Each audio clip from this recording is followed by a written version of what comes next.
Gridiron Grinder! Hut hut hike!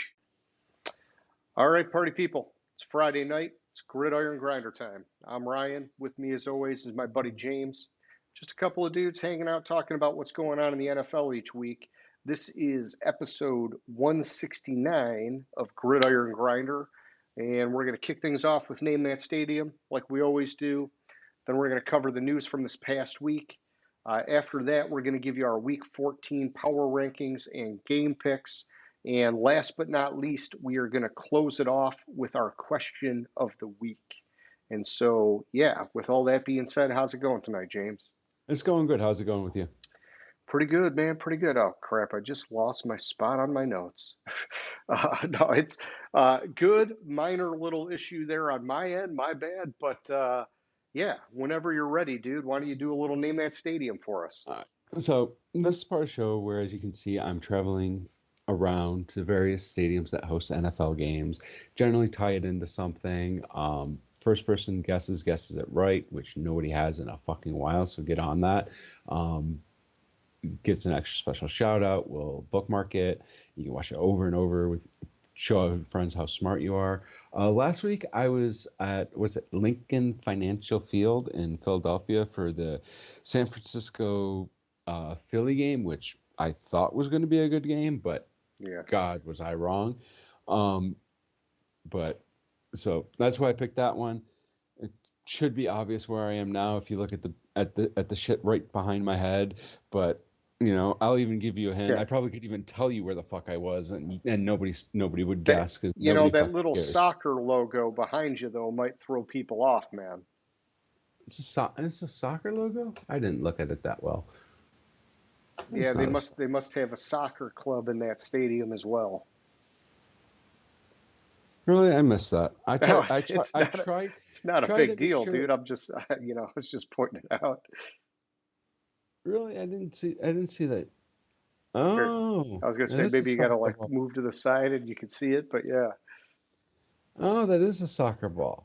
But it says the fucking name of the stadium right or city right there. Yep, yep. Right there. Right next to the soccer logo. Oh, geez, yeah. So yeah, babe, we'll see. Do we have any astute viewers that are feeling a little spicy, want to get in on the action tonight? Probably not, but you never know. I don't know where our views are. I know we had like one random video pop back up into the 30s when all the other ones are just like dragging in the teens lately. So I don't know, dude. I don't know. That YouTube algorithm, it's not been on our side lately. Yeah, I know. It is what it is. Maybe we have to like start doing like 2-second videos. Like Oh yeah, two words each, and just put like 1,000 of them up. shock value. You want Ah, to hear the whole story? Watch all watch the full 2 hours. watch the full 2 hours in Yeah. 2-second increments. Or we break it up into like 25-minute videos, and then just like keep putting out like two, three videos a day. And then people are like, oh yeah, let's see, they got more content. What's going on there? Yeah. Well, hey, that's what my kids tell me. They're like, your videos are too long. That's why nobody's watching them. Well, whatever. It's not for everybody. My kids tell me more Bluey. More Bluey. Yeah, can we get like a special guest like Bluey pop in on the screen More, and more Bluey, more Doug, yeah. Oh man. more Good Snipe.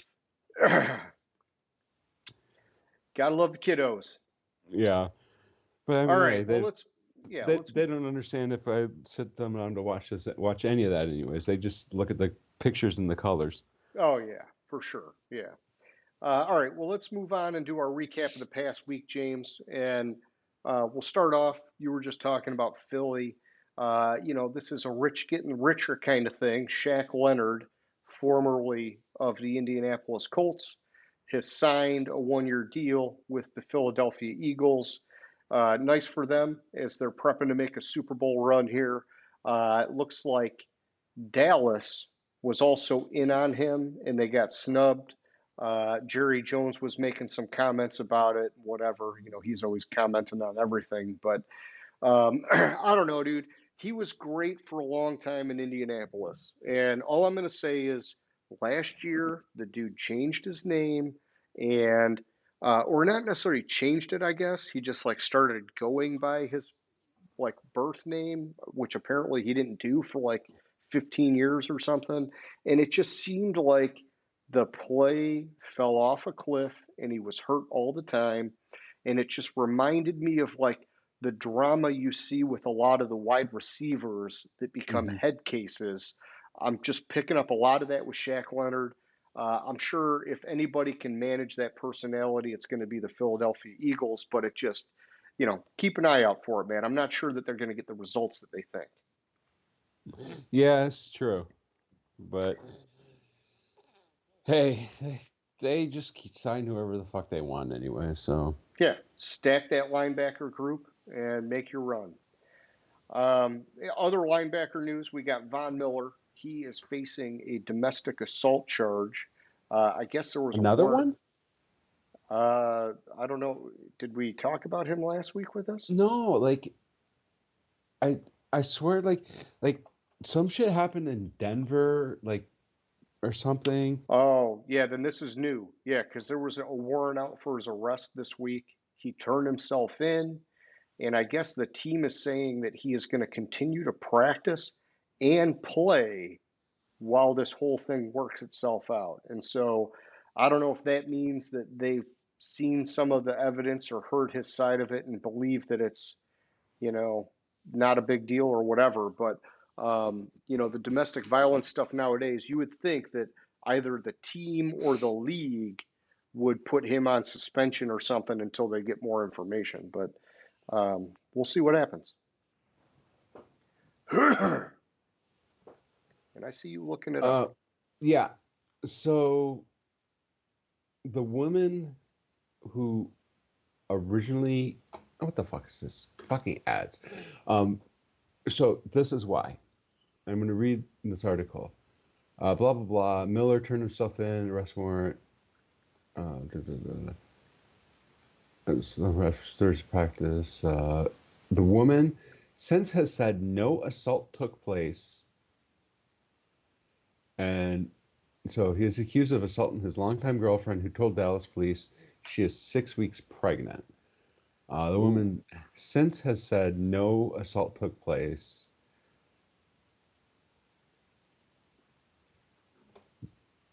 But I completely missed this. This is how. Okay. Uh,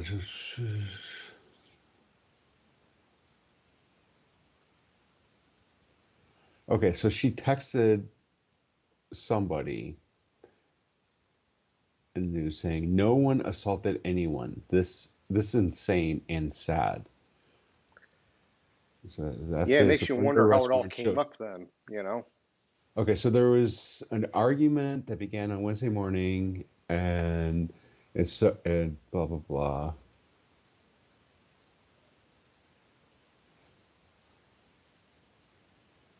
And they got into an argument. She slammed the bedroom door. Miller got upset, and he yelled at her, "Get out!"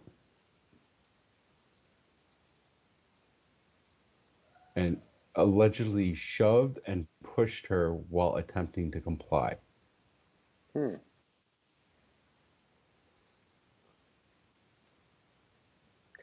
Yeah, so I just wonder, And did like a witness call the police or did the woman call the police and then basically change her story? Or she called the police embellishing the story and then brought it back to reality. I don't know. Because he wouldn't have charges against him unless somebody called the police, unless there was some witness to it, right? So, She don't know she planned to call the police.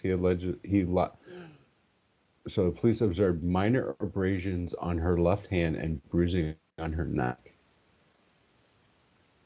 all right. abdomen, and left arm.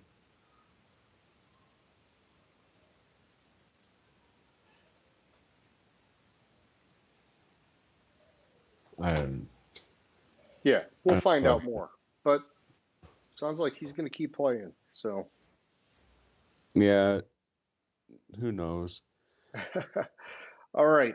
In no particular order here, Robbie Gold the longtime Chicago Bear and San Francisco 49er kicker, has retired. The dude played 18 seasons. Honestly, it seemed like he probably could have kept going, but at the end, there was some kind of strife with him and the 49ers. Every year, it seemed like they had some kind of contract bullshit. And so the team finally decided to move on, and, he's now retired. So, still one heck of a career. Man, kickers, dude, 18 seasons, that's just awesome.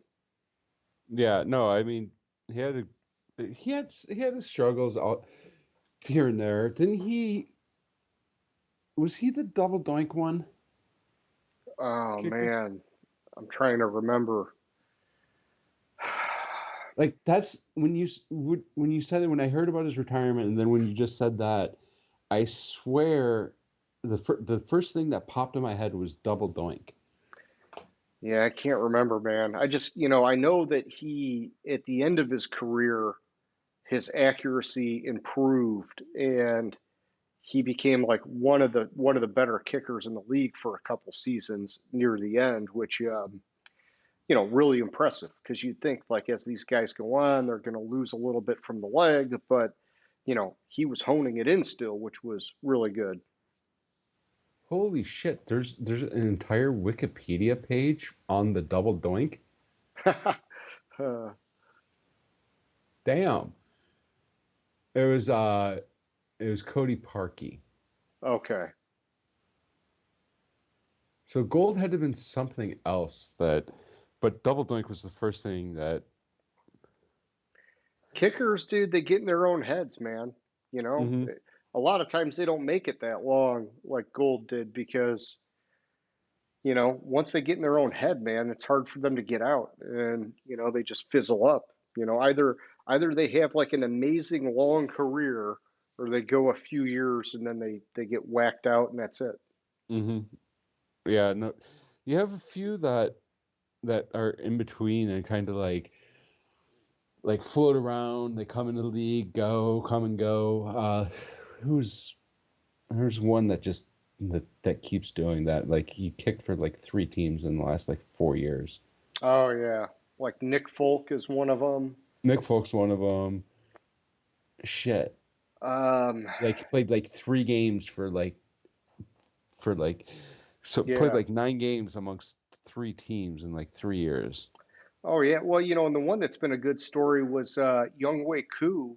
I know we like to call him Young Ho, but Well, that's because that's how it's spelled. Like I don't he, care about the yeah, pronunciation. It's yeah, spelled Ho. he had that shit happen with the Chargers. I think it was his rookie year, where the special teams were saying he had a tell and they blocked a couple of his kicks, and then the Chargers let him go, and he latched on with Atlanta, and the dude has been great for Atlanta, man.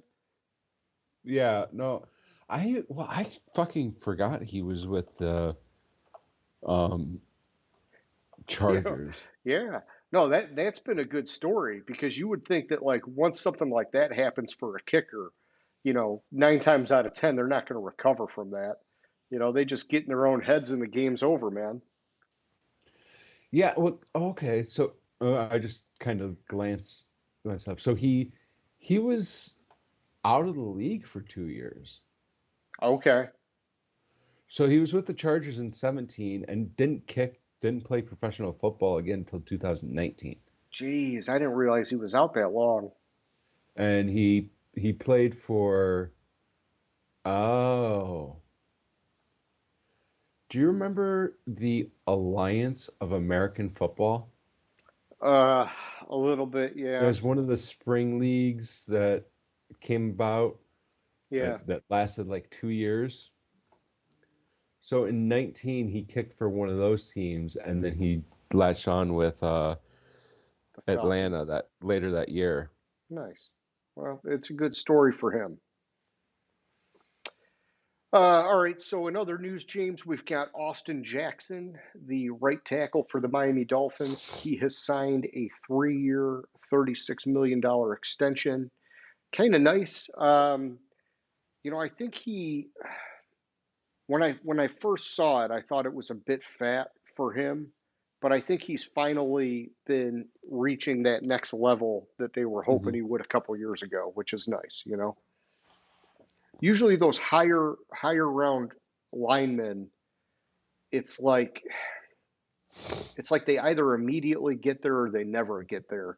He's one that I would have thought was never going to get there, and he turned the corner somewhere like last year or whatever. So good for him. Yeah. And then we've got Mike McCarthy, James. He had surgery this week for appendicitis, and he says he plans to coach this weekend against the Philadelphia Eagles. And so good for him. Um, I have heard that for that surgery, you kind of get like two buckets. You get the people that they either catch it early, or even in some cases they like proactively go and have the appendix removed or Hmm. whatever, or you kind of miss that window and you get sick, and it's like a real hard recovery. So I've kind of heard it's either like very straightforward, very clean, very easy, or kind of like a fucking pain in the ass, and some people have a real hard time with it. So seems like he's going to be in the first bucket. I'm sorry. Tori wife texted me. I missed completely what you said. Oh boy, James, Appendicitis? how dare you? Appendicitis, is that what How you said? dare you? Yeah, yeah, he had his appendix removed. Yep. So there's more than one fucking bucket for it. That's what I was saying. No, there's more than fucking two buckets for it. Oh, okay. I had my appendix out when I was in fifth grade. Okay. The doctor was a fucking idiot. Oh Like boy. I woke up in the morning, whatever, went to the hospital. Like while I was waiting for surgery, my appendix actually ruptured. Ooh. Doctor didn't put me on fucking antibiotics when I got out of the hospital. And it was like Tuesday or Wednesday I got out of the hospital. Told my parents to bring me back next Thursday to get the staples out. Well, he meant like 2 days later. Yeah. Not that was next Thursday. Not when you say next Thursday, it's like next week. Mm-hmm. It got infected. Then in high school for football, I doing down ups, I landed on a rock and like got a bruise, and there was dormant bacteria there. Whoa. And so I ended up with a fucking like lump on my side and had to have another surgery to have that Shit, man. cut into. So yeah, so appendicitis is no joke. Yeah, you had a delayed effect there. That's Yeah, pretty so wild, man. I had both the like initial shit where like I Yeah. ended up because like in both instances with the infection, it's basically an open wound and it has to heal from the inside Yeah, you were in once there's an buckets infection two in there. and three. Yeah. Well, I'm sorry to hear So that, but you made it. You're recovered. yeah, You're I made it. an adult, healthy man, two kids, wife. You're doing good, man. Yeah, no, I know, but it's still like appendicitis, like Oh yeah, man, no, that's fucking dude, I know gross. people that got it real bad where it burst, and they basically almost fucking died, and like real nasty. Hmm. And then I've heard stories of guys that have just said, I want it removed before it's ever a problem, and it was like a very simple, very easy thing. But I think for most people, you don't do that because you're like, well, they're not going to have something removed from my body unless I need to, right? So, Hmm. Oh, all right. totally. Next up, Tim Boyle, released by the Jets. Apparently, his two starts were not what they were looking for. They're going back to Zach Wilson this weekend. Well, And have yeah, you heard the full story about this? no, I've been hearing that Rodgers is not coming back. So with with Tim Boyle not basically catching on, a radio host wrote like a 5-page letter to Robert Saleh about the reasons why he should go back to Zach Wilson. Hold on. When they started talking about possibly starting Zach Wilson again, apparently Wilson was hesitant to take the starting job again. Okay. Like he didn't want to, and it's like you can't blame him. Like he was dumped, cheated on. This is this is the analogy that somebody that and it was a chick that said it on sports talk radio. He was dumped, cheated on, and now he wants him back. Yeah. It was like, Yeah. Well, hey, how about this? You're paid, you're under contract, and they want you to go out there and get your ass kicked again because, that's just your job. But, um, for him, he should be looking at it as, God, I got to figure this thing out, or my career is going to be done in hmm one contract. And so, he should be chomping at the bit to get another start, in my opinion. yeah, he should be, but Yeah, it I sounds like he's got a confidence issue. yeah, he has a confidence issue, and then they were like I heard like an interview of Rogers like winning culture you don't fucking do that. Rumor is Tim Boyle was the fucking leak that told the media that he was hesitant to take the job again, Oh, jeez. and that's why they cut Uh, his ass. gotcha. Well, whatever. Because Rogers went on the radio talking about how basically the whole like loose lips sink ships type of shit, Yeah. and when he was asked about it, but yeah, That's New rumor, York, baby. yeah. They're gonna probe you. Well, it wasn't even like it was the whole hesitant thing. I think it was like the Atlantic that had, or not the Atlantic, the Athletic that had the Atlantic, the Athletic that had that. Okay.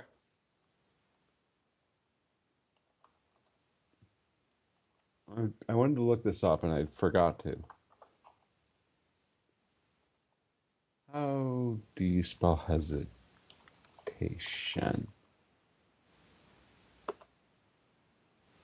Wilson's it was the Athletic reported that he was reluctant to play again and that he didn't want to risk injury since it's obvious he has no future with the Jets. He's got no future anywhere else either if he doesn't get it working, man. This is true, but that's yeah. He was reluctant to, and then Rogers basically went on the radio and like eviscerated whoever leaked that. Gotcha. Well, fuck Rogers. His bullshit all season about, oh, I got special healing powers and new cutting edge technologies and I'm gonna be back and now no, you're not gonna be back. So, all that hype just to stay in the news for nothing. That's Yeah, all it was. That's all it was Rogers just wanting to stay in the fucking spotlight all the time. yeah. So I think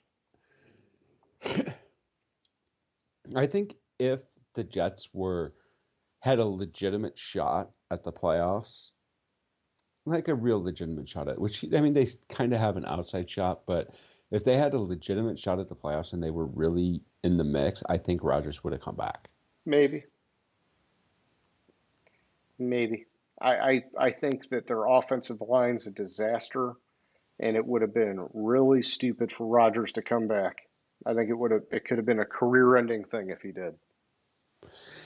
Yeah, this is true. I'm just saying my opinion on when he would Yeah. if he would have come back or not. Oh yeah, I got you. Like if they had a legitimate shot at it, I guarantee he He would would have have been pushed it to come tempted. back. Yeah. All right. So James, my last couple pieces here. I got some wide receiver news. We've got Mike Evans. The dude has hit 1,000 receiving yards in his first 10 straight seasons. You talk about a guy that just like, I don't know, dude. It seems like people are always like down on him to some degree, but the dude just keeps performing and he keeps doing it with like any quarterback they give him. He had Jameis Winston, obviously he got lucky for a while with Tom Brady. Now he's got fucking Baker Mayfield and, sprinkle a few more of them in there back when, in the Winston era. I think, there was Fitzpatrick for a little while and whatnot. I mean, you know, hmm the guy just he puts up the production, man. So good for him, man. Yeah, good for him. You missed a lot of fucking injury news, but Well, I was going to go to Tank Dell next, but oh, you I here. missed that one. How about all right? Yeah, Tank Dell, the Houston rookie wide receiver, having a great season. Broke his fibula. He's out until further notice. I don't know if he's like IR done for the year or if they're just shutting him down and maybe he comes back for the playoffs or whatever. But yeah, why don't you give me the rest of the injury rundown, man? All right, so Trevor Lawrence has a high ankle sprain. He actually may play this weekend. He Yeah, I heard it's practiced a on a game time limited, decision for him. yeah, but but he'll be without his top wide receiver and Christian Kirk for the rest of the season. He's went on injured reserve today for groin injury, so Okay. he'll miss at least 4 games before he can return in this week 13. So they might get him back for the last game of the season. So basically out for the season. Um, Isaiah Pacheco, the running back for the Chiefs, might go on injured reserve. Apparently, he hurt the same shoulder he had surgery on in the offseason. Okay. He's out this week. I saw that and I was like, oh shit, I have to distract myself and fucking take him out of my line. I already had taken him out of my lineup by not knowing he was hurt. He was hurt, but looking at the matchups, I chose to bench him this or not play him this week in fantasy. But um, Geno Smith is apparently a game time call. I miss his injury. I just he tweaked his groin a little bit in Okay. practice because he tripped over somebody and tweaked his groin a little bit. So he is a game time decision for Seattle against San Francisco. They should just bench him because they don't have a fucking shot anyways. Not bench him, but just sit him out Let because him get healthy. let him get healthy. Yeah, let Drew Lock take one, man. Hmm. Yeah, And and I think they got Kenneth Walker banged up still. You both know, it's like, Walker and both Walker and Charbonnet are questionable. yeah, just fucking, it's like take a week off basically. They Yeah. still can make a playoff push. They're in the Hmm. in the picture, but it's like, if you fight the uphill battle against the 49ers and guys get more hurt, then you might be out of it. And you don't really ever want to, not try, but I know what you're saying, and I'm kind of agreeing with it, is what I'm getting at. Yeah, and so apparently, which I think it's this wording is weird because it's not a foot injury, but Jair Alexander apparently said he's out till he feels like he can put his best foot forward. Okay. Yeah, so is that an injury or maybe a mental health So thing? he sustained a shoulder injury in the Rams game, and um, he's been out since then. Gotcha. He's missed 7 of the 12 games this season. Jeez, I didn't even know that. Oh, I didn't either. Holy cow. That's a lot. Yeah.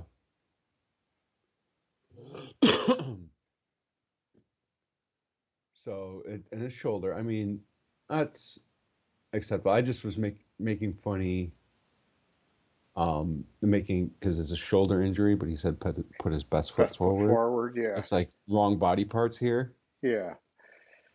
I was trying to be funny with it. It That's all good. obviously went right over your head. Well, I thought you were going to tell me it was a foot thing, and then it was like, oh, okay, well, Um, gosh, I think I think that's the major ones because Lamar he's sick, but he's expected to play. I think those were the major injury, and then Tank Dell. Like I completely missed the um his injury yeah, this past week. Like and I haven't gone back to look it up. it's all good. So you were gonna go there, so I'll let you take that one. Oh, yeah, just broken fibula out until further notice. I don't know if they IR'd him or not, but Nico Collins has been playing great at wide receiver for them as well. I do think that Dalton Schultz, I want to say, was questionable for this weekend, or he had something going on too. But, it seems like Houston is just finding ways to get it done, man. Hmm. And they are playing the Jets this week. So let me see. So Dalton Schultz is out. Okay. Um, I don't have. It just is out. It doesn't say what he hurt. That's all right. They're playing the Jets though, who are starting Zach Wilson. So could be a good week to take off. Yeah. All right, man. Why don't you give me your surprise games of the week? I'll start with the. Where the fuck did it go? All right. I have to look at the games to remember. Sure. Not really for who won, but the score of the game is the Chargers Patriots game. Oh, jeez. Yeah. Like like I can't believe that a fucking 2023 NFL game finished with a score of 6-0. Well, did you see what they were saying about the Patriots last night? Is that across the NFL, this must go back however many seasons or whatever, teams that hold their opponent to 10 points or less are like 53-0. And then the Patriots this year they had 3 weeks in a row, they held their opponents to 10 points or less, and they only won one of the three. And so No, it's they just didn't like, win any of them. geez, I thought they got one of them. Oh, man. So they're They 0 and lost to the 3. Colts. So they lost to the Colts 10-6. They lost to the Giants 10-7 and lost to the Chargers 6-0. Oh, yeah. Jeez, man. Yeah, and I mean, hey, they finally, moved to Bailey Zappi, which I think was the right thing to do. Like, holy shit, Mac Jones has been so bad, but Hmm. but there's whatever. They're falling apart. That's a whole separate thing. So, but yeah, so 6-0. That's one of your surprises, just because of the score being so low. Yeah. What else did you have, man?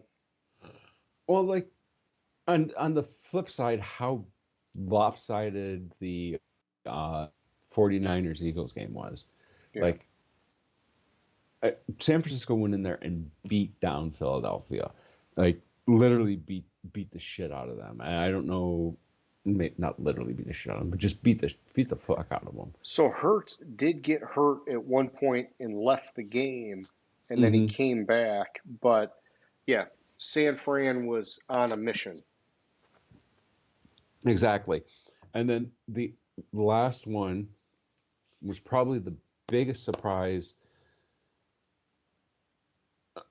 of the week was Green Bay hosting Kansas City on was it Sunday night or was it Monday night? Had to have been Sunday night. And fucking winning Yeah, Jordan Love on with fire Jordan again. fucking Love. Well, what about Cincinnati over Jacksonville, man, with Browning, That dude? so yeah, but also Trevor Lawrence went out at gosh, like I thought it was later in the game when he had that ankle thing. see, I thought it was like early second half. Okay, maybe. But either way, I thought Browning played amazing. Yeah, it looks like you're right. I guess it was later. Which, speaking of the Trevor Lawrence injury, if you watch the replay of it, and I don't remember who the defensive line or who the defensive player was, but I have to give props where props are due.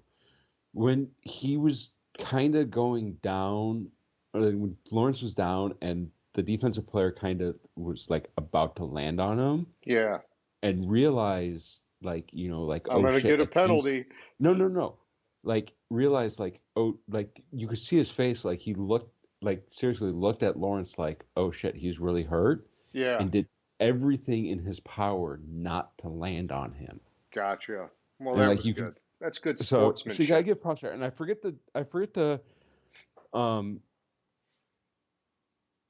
forget the lineman's name, but I just had to give props there. Yeah. Yeah. I like the sportsmanship, man. That's good. Taking care of Yeah. your. So it looks like Bethard took over.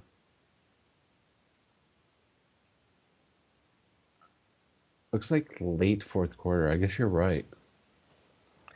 Yeah. I mean, I just thought it was a surprise that Cincinnati, that whole game, dude, it just, they were in it. I thought Jacksonville was going to walk away, and Browning ended up being legit. And then Jacksonville just, it's almost like they got stunned by how good Browning was, and then they just weren't getting it going themselves. And so, and then yeah, Lawrence getting hurt late obviously didn't help, but they had already kind of like lost control of the game basically. Hmm. Well, it happens, and we talk about this a lot. When you have like Mike White, like a couple years ago, you Yeah, have this quarterback that there's not really any film on yeah. out there. They come out and first couple games, like they do really good because nobody knows who the fuck Jake Browning is. No, and And dude, they did a great job telling his story and his history in that game. Fuck, man, I think they were saying he had 1 year, he had like fucking 90 something touchdowns in high school. Like he like was mhm. insane and just like, um, yeah, like he had a lot of potential and just floated under the radar. And then I like how they talked about how the dude every offseason has paid out of his pocket for the best quarterback coaches he could get just to try and get over that hump. And so Mhm. I thought it was a great success story for the guy to start and get the win like that. I was really happy for the guy, man. Yeah, no, I mean, I agree with you. I didn't I didn't hear all of that. Um, but I agree with you on just fucking getting it done. Like, Yeah. did you have any other surprise games? I think we No, that hit. was it. That was it for me, man. All right, so we can move to part one of the main event, What is the main event? The power rankings. the power rankings. Yes. Oh yeah. Why don't you take it away, dude? Give me one All through right. five. So there's just not much of a shakeup in my top five. Okay. Um, Baltimore, they were on a bye. I wanted to put San Francisco up at one based on that Philly game, but I didn't think it was fair to Baltimore, who was on a bye. And I don't like moving a team, dropping Yeah. base more. I don't like dropping a team on a bye and punishing them for the bye. It just bugs me. Um, Two, I now have San Francisco. They moved up two spots. I corrected my board. San Francisco now has beat Dallas handily and Philadelphia handily. Oh yeah. So, I mean, they really probably should be my top team. But like I said, San Francisco or Baltimore was on a bye. Then at three, I have Dallas. They didn't move. And four, I have Philadelphia, who dropped two spots. I basically just flipped Philadelphia and San Francisco in my power rankings. And then at five, I kept the Lions there. I I looked at it and I honestly don't know. I can't say easily the Lions would win a game against Philadelphia. I think it would be a close game. I think it would be a good game if the Lions are on top of their game, not playing like they did against Baltimore or like Oh they yeah. did against Green Bay.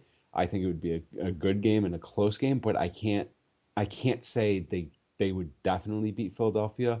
So I didn't feel right moving Philadelphia below Detroit when especially with when Philadelphia's two losses are to Dallas or sorry are to Philadelphia or one of the two losses for Philadelphia is to San Francisco. Their other loss is to the Jets, which is pretty bad. That and the Lions have three losses. I gotcha. Okay. Makes sense. Yeah, so I ended up putting San Francisco at 1. To me, it was an easy swap. I had them and Philly at 1 and 2, so I just flipped them. And then at 3, I've got Dallas. I moved them up a couple spots. Part of that was because I dropped KC, and part of it was that they did get the win over Seattle, although it was a pretty tight game. And then at 4, I've got Baltimore. Like you said, they were on a bye week, so I didn't want to move them. I agree with you. Unless in that week something substantial happens around them on the board, or, you know, like I had it earlier in the year where sometimes you just get that extra week to think about a team and you're like, man, I don't know. They're worse than I thought. Or maybe you're Hmm. like, oh, they're better than I thought. Then I would do it. But yeah, like I try not to. I'm with you. And then at 5, I've got the Dolphins. I thought it was a nice win, but it was against an inferior opponent. And so I only bumped them up one spot there. Back to you at 6, man. All right, at 6, no change. I had Miami there. They stayed there. That can't be right. That's not right. Hold on. I have to look back. I made a mistake on my notes. Okay. All right. That's not right. I moved Miami up one spot to 6. I fucked up when I typed it up. Kansas City was at 6. They lost to Green Bay. I wanted to drop Kansas City further, but a lot of teams right behind them lost, like right in there, because Yeah. I had right behind them. I had Miami, and then I had Seattle, Jacksonville, Pittsburgh, and all three of those teams lost. So I really couldn't move Kansas City down further, even though they did lose and not really show up against Green Bay. Yep. 8, I have Seattle, even though they lost to Dallas.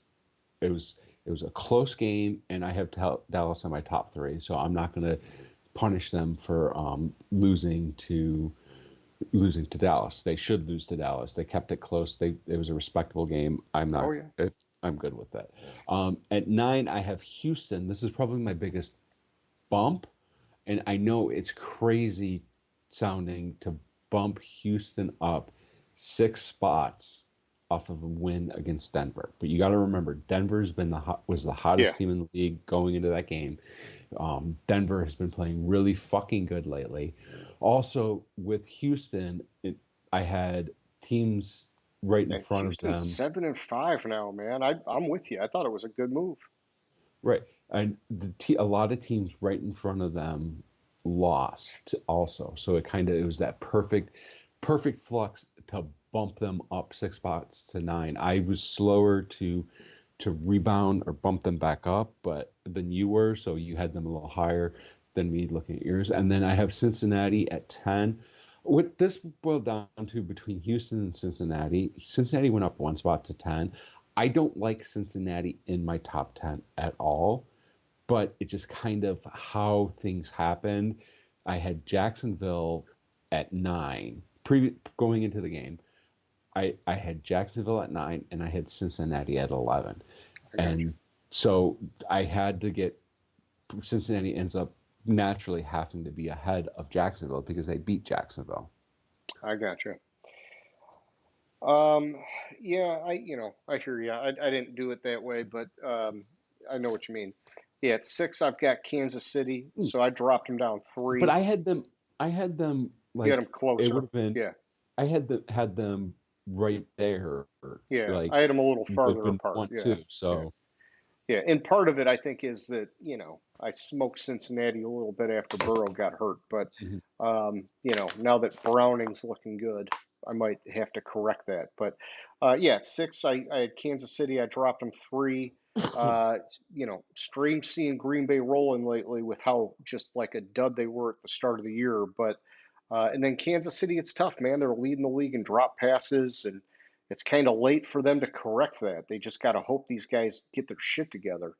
At 7, I've got the Lions. I moved them up one spot. I would have liked to have seen a more decisive win, especially the way they came out of the gates. They were up like 21 nothing, but it's okay. They got the win, and that's all that matters.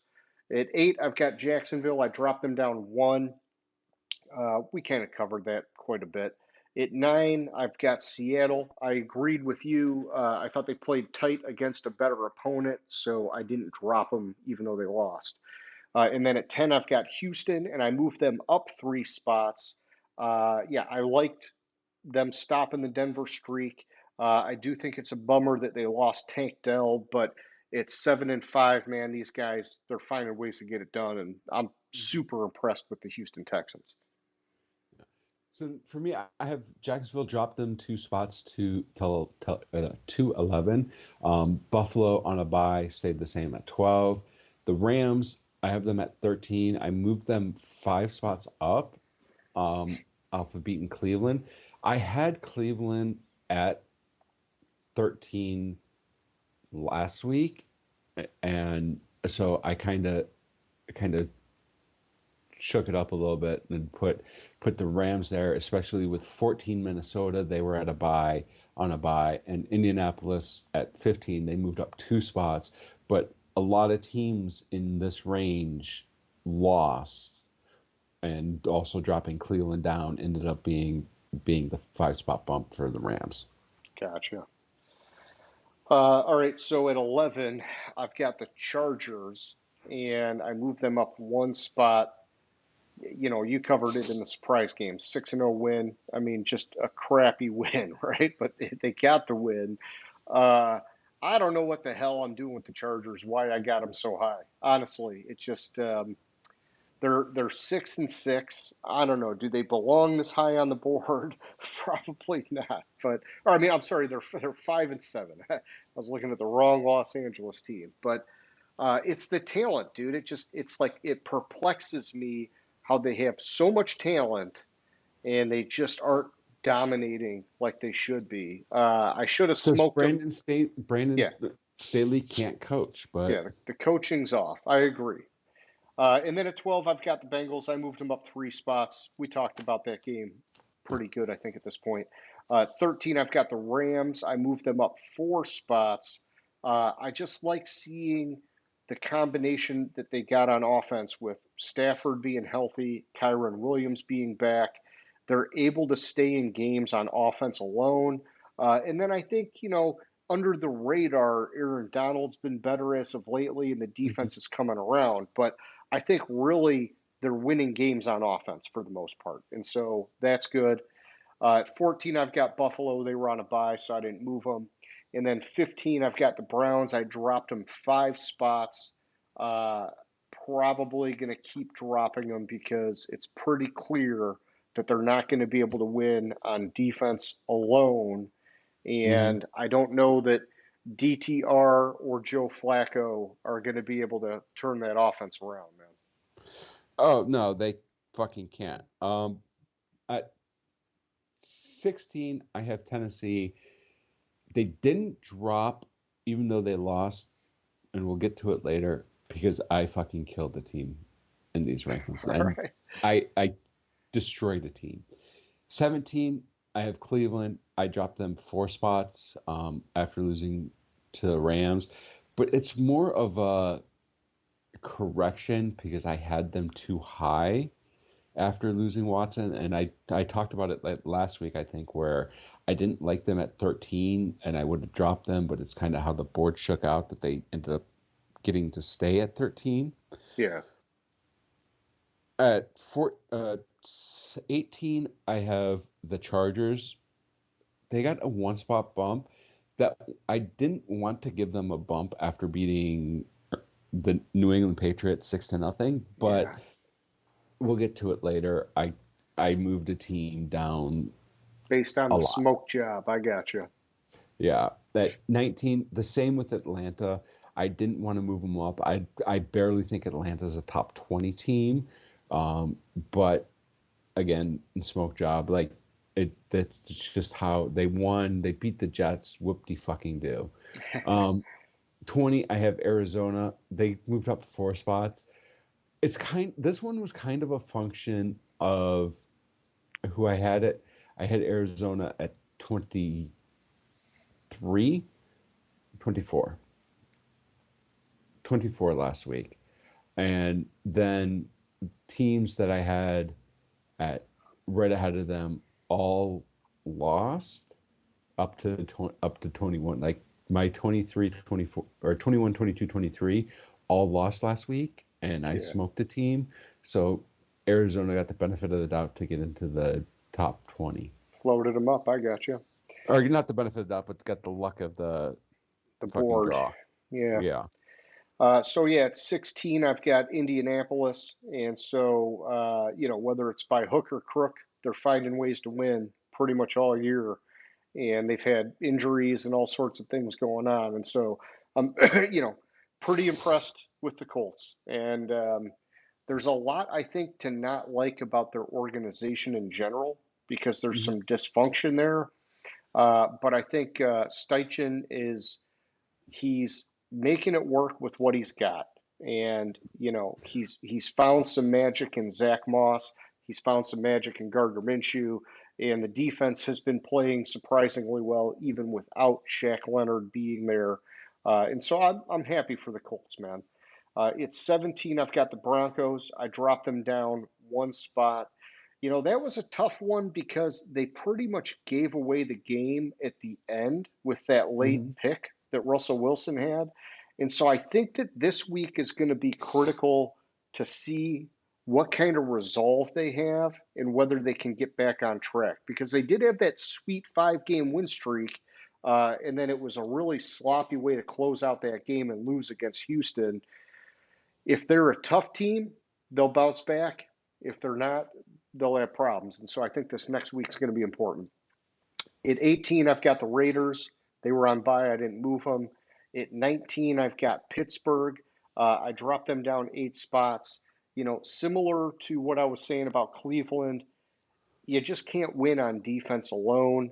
And Kenny Pickett clearly struggling. Najee Harris, no running room. Um, Pickett obviously now out. He didn't play last night, but um, just they're anemic on offense. It's really hard to watch. And then at 20, I've got the Vikings. They were on a bye, so they didn't move. So back to you at 21, my man. All right. So at 21, I have the Saints. They lost to the Lions. I have the Lions up top, and I smoked somebody. They didn't end up dropping. Denver, same situation. They lost to Houston, but also I I I really killed the team. Like I really killed the team, and so they got the benefit of the doubt there, or the benefit of the board. 23 Vegas on a bye. 24 Green Bay. I moved them up 6 spots for beating Kansas City. Green Bay is playing really fucking good right now, and Yeah.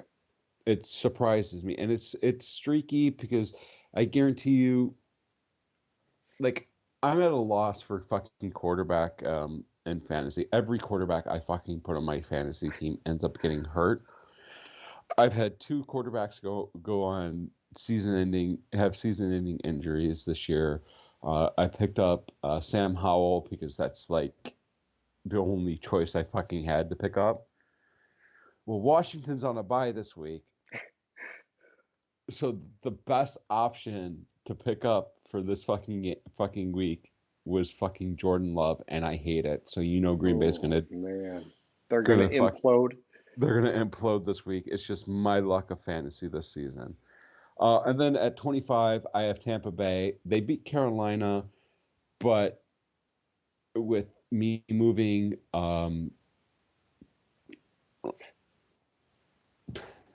to team, I moved to down to 29 from way ahead of them.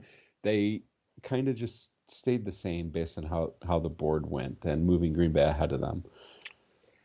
I got you. All right, so at 21, I've got the Falcons, even though they beat the Jets. I would have bumped them, I really would have, but the board kind of blocked them here, and that's fine because I'm just not sold on them, and so it feels kind of high for me with how streaky they've been anyhow.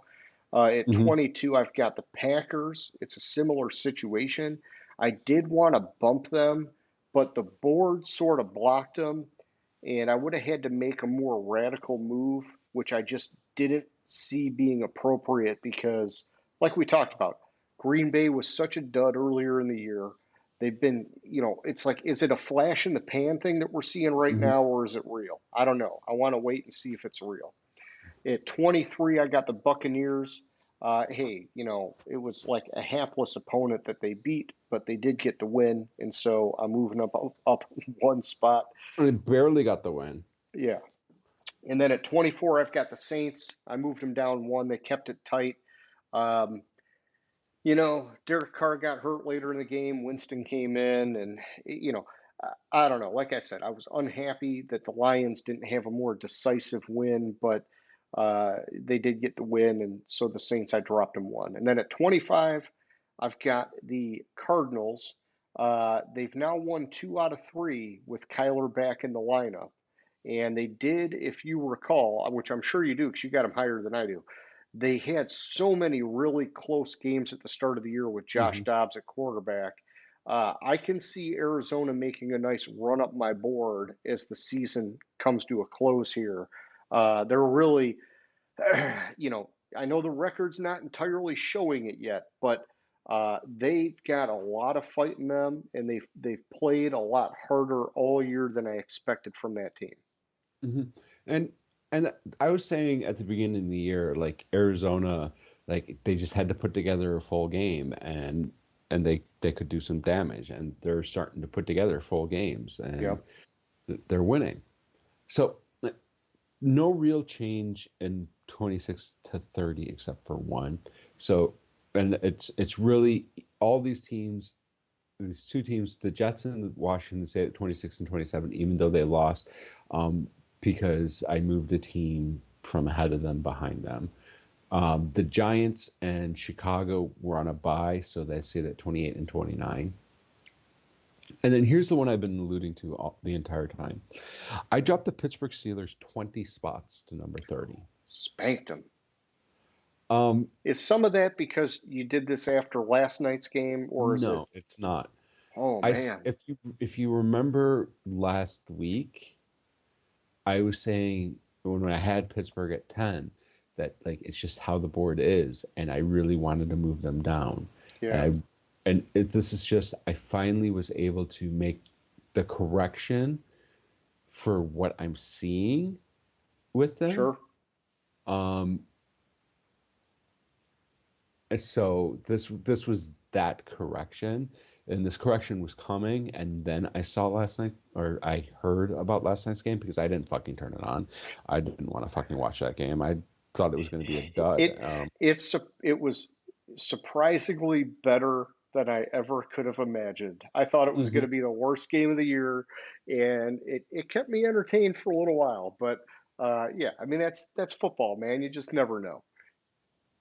Yeah, and then so this is really just that correction, more so Okay. more of that than um have to do with last night's game. Because if it had to do with last night's game, I would have moved them down one more spot and had them behind. Oh yeah, that's true. Yeah, you got them right there. Yeah, see, it's tough, man, because they're still, even with last night's loss, man, they're still sitting at 7-6. And so it's like I'm trying to respect the record a little bit, but man, offensively, they're just really struggling, and they have been all Mhm. year. Which, I will say this. Last night they talked about it. They actually score something like 2.5 more points a game when Trubisky's in over Pickett. And so it's like, is it Really? good that Pickett's out? Yeah, man. So it's I don't know, but Trubisky, you know what you're getting with him, man. It's dicey. So all right, at 26, I've got the Titans. I dropped them down one. Indy's been on a roll, so I don't think losing to them was that big of a deal. 27 and 28, I've got the Bears and the Giants. They were both on bye, so they didn't move. 29, I've got the Jets. I dropped them down 3 spots. Obviously, the quarterback situation has been their demise. And then at 30, I've got the Commanders. Nobody expected them to beat Miami.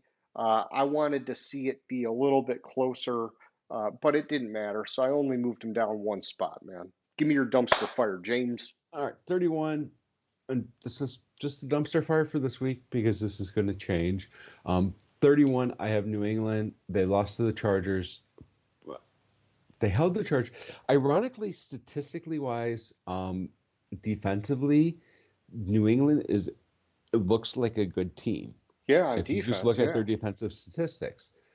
Then you look at their offensive statistics and ask if it's a high school team playing a Power Yeah. Five conference college football team, because they're pathetic on offense. And like we said a couple times, in 3 weeks they scored 13 total fucking points. Oh yeah. So, and then at 32, I would have put New England at 32 if it weren't for Carolina losing. They kept it close, but so did New England. So like I couldn't do anything here Yeah. because of them both losing in closer games. So That's let's the talk about dumpster fire. your dumpster fire. Oh, do you have Mine's anything to add? Yeah, mine's the same as yours, man. I got the Patriots at 31, which I would just say the fall from grace is complete for New England and Bill Belichick. They have finally entered the dumpster fire after many, many years. And, yeah, maybe with last night's events, they sneak out of it, but it's tough. I am encouraged by what we saw from Bailey Zappi last night. Uh, I'm glad that they made the change last week because Mac Jones, man, I really would have thought he would have been better by now, and he just Hmm. is not. Like he's getting Hmm. worse, and he just we talked about it for weeks. No pocket presence whatsoever. He Hmm. doesn't feel pressure. He doesn't read his progressions right. Man, he is not an NFL caliber quarterback, and I don't know So, if you can fix that. so I have a question for you. Yeah, You know how they for years said that when people are against Belichick, other coaches are playing checkers while he's playing chess? yeah. I heard the craziest theory. What's that? Belichick realized what he had in Mac Jones and is tanking the season to get one of the two top quarterbacks in Drake May or Caleb Williams to be able to prove that he can win with another quarterback. I mean, if that's true,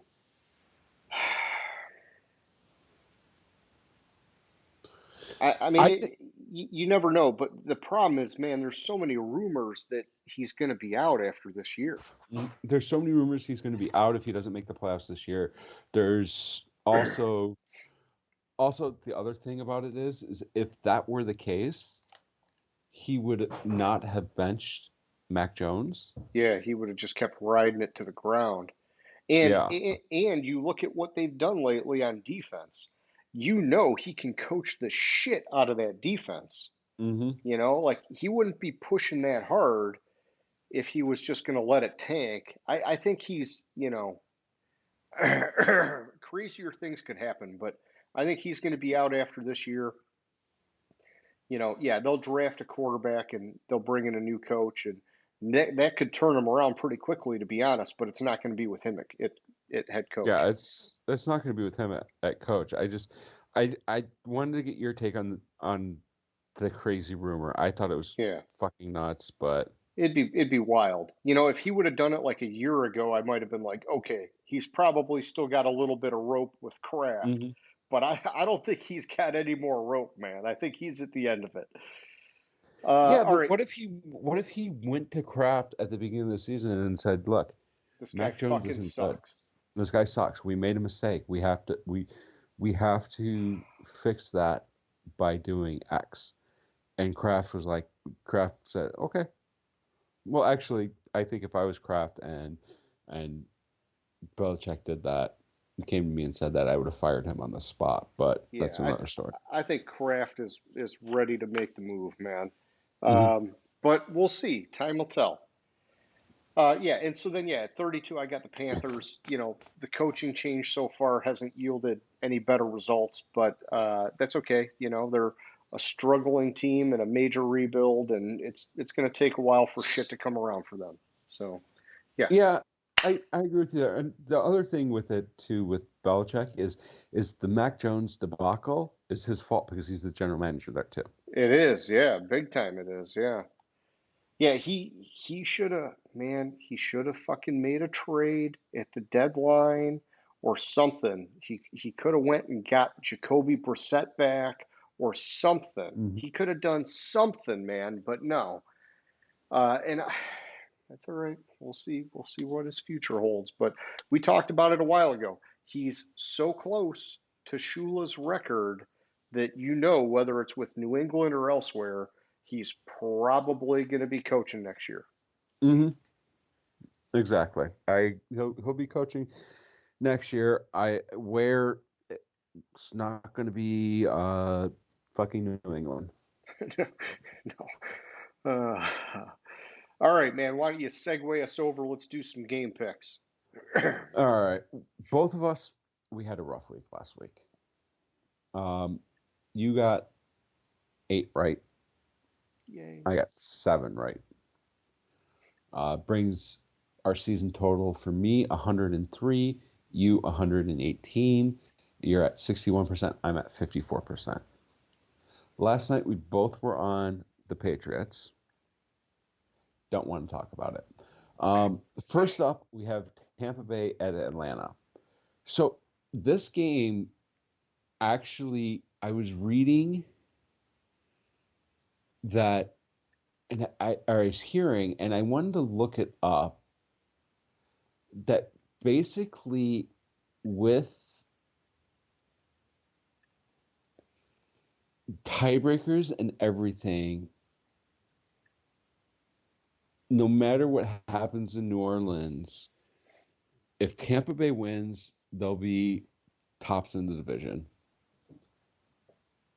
And obviously, if Atlanta wins, then Tampa Bay might be knocked out of close to knocked out of the playoffs.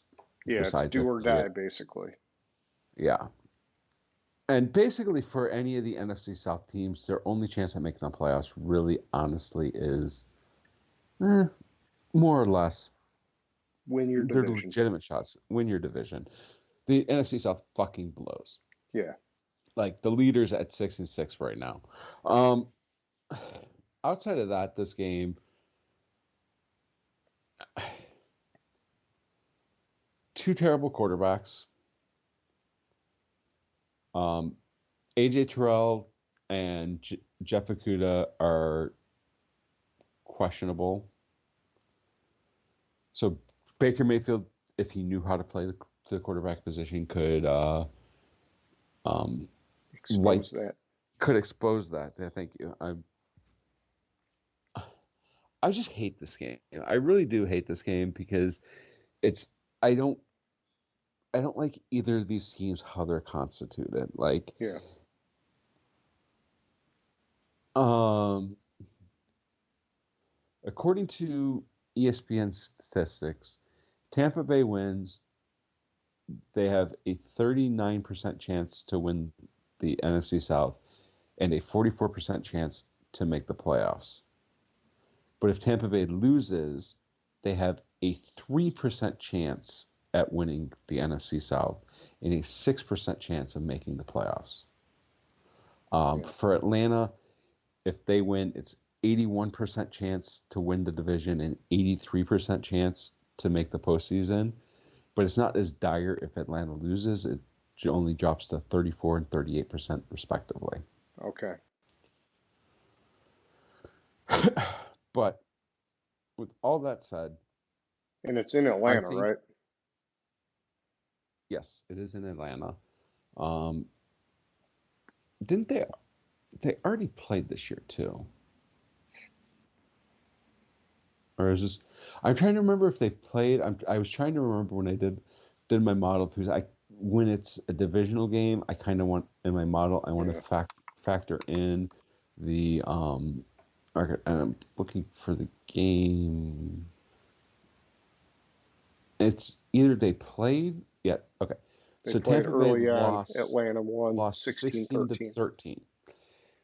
So I think Atlanta wins this game again. My model has Atlanta winning by winning 24 to 17, which is weird that it's a wider spread, even though I don't have home field advantage built into my model. Gotcha. I'm going to go with Atlanta in this game. I think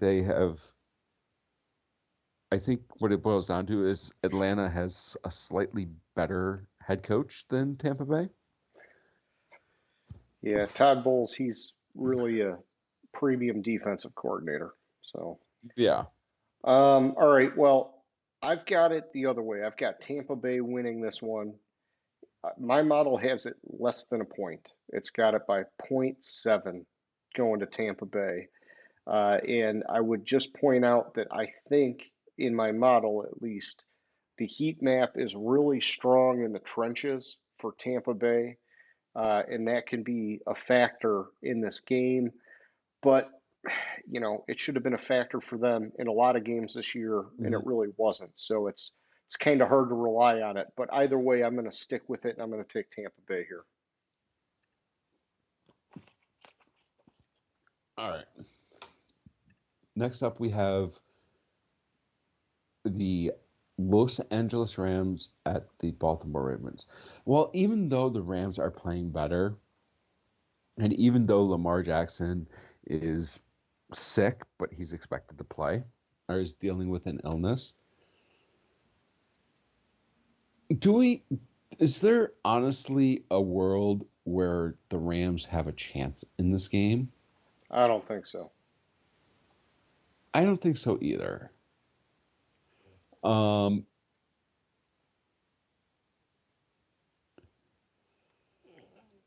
So a couple things I came up. The Ravens currently lead the NFL in scoring defense, allowing only 15.6 points per game, and they've led the league in scoring defense twice in their franchise history. In 2006 and in 2000. 2006 they lost in the divisional round.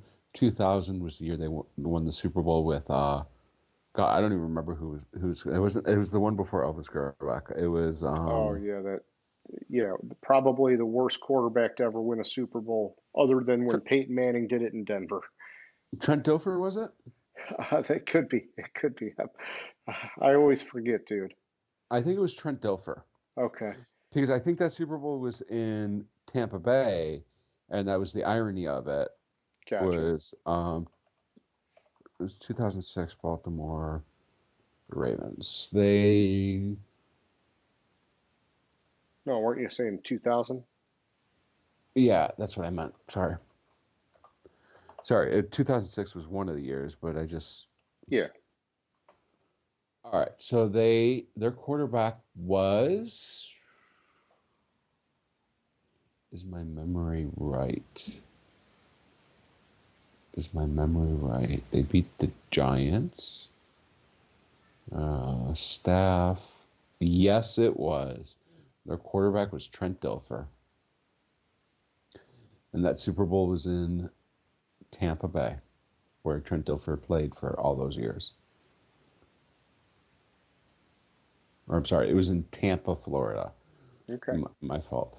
And apparently the national anthem was sung by the Backstreet Boys. And the halftime show was Aerosmith. This is a weird fucking combination.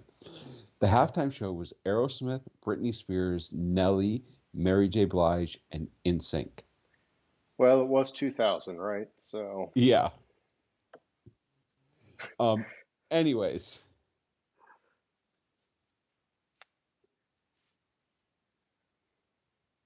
uh, what was I? It was. There's no world where the Rams beat the Ravens. Not today. Not nowhere in the multiverse does that fucking happen. yeah. Yeah, my model's got it more than 7 points for Baltimore, and I think it can easily be 14 plus, to be honest. I think My that model has it at 25. Okay, yeah, so that's good. But it's like last week, a lot of people made a big deal about the Rams playing Cleveland and facing the number two defense. Mm-hmm. The difference is now you're facing the number one defense, but you're facing a team that actually also has an offense. Mm-hmm. Cleveland did not, and that gave the Rams a lot of opportunity to get the ball moving on offense against that stout defense. they're not going to have that many bites at the apple against the Ravens. And so I think the Ravens take this one no problem. I don't want to read these stats for the next game. Oh, no. Next up is, I forget where the game is. Detroit Lions at the Chicago Bears.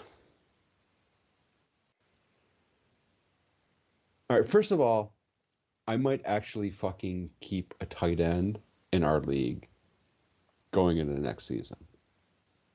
Cole Kmet? No, Oh. Sam Laporta. Oh, well, fuck yeah, you got to keep Laporta, dude. I mean, you were talking Detroit, Chicago. I was just thinking, but no, if you got Laporta, you're hanging on to him, dude. He's been Yeah, amazing. I know, and it's crazy because like this year was my first year that I can remember in fantasy when my tight end went on a bye.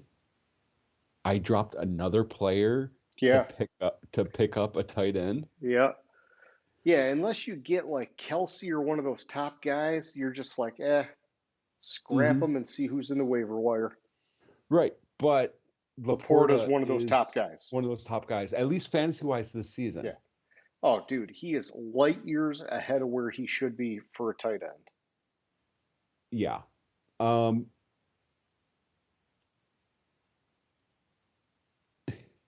in the last 3 games that Justin Fields has played, oh my gosh! And tell me, I think 3 games ago. Don't tell me 3 games ago was. I don't tell me it was who I When think they it was. spanked us on the ground. Yeah, I think that was 3 games ago. Yeah. So We have no, a it was real only hard time stopping running quarterbacks. 2 games ago. So the last Lions game is included to this. Justin Fields has had 1 passing touchdown and no rushing touchdowns in his past 3 games. He's had 6 straight games without a rushing TD.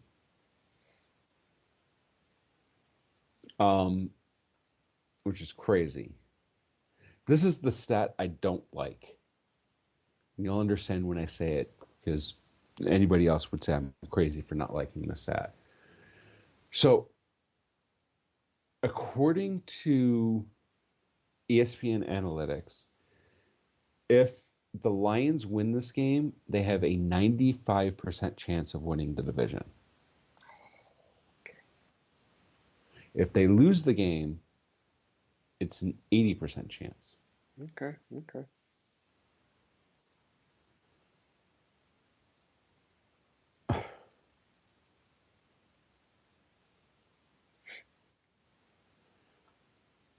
I have it as a close game again. I don't like these fucking close games with the Lions because it gives me anxiety and anxiety and anxiety Yeah. and fucking let's go up 33-0 against New Orleans. No, it wasn't 33-0. Yeah, And let's go up 21-0.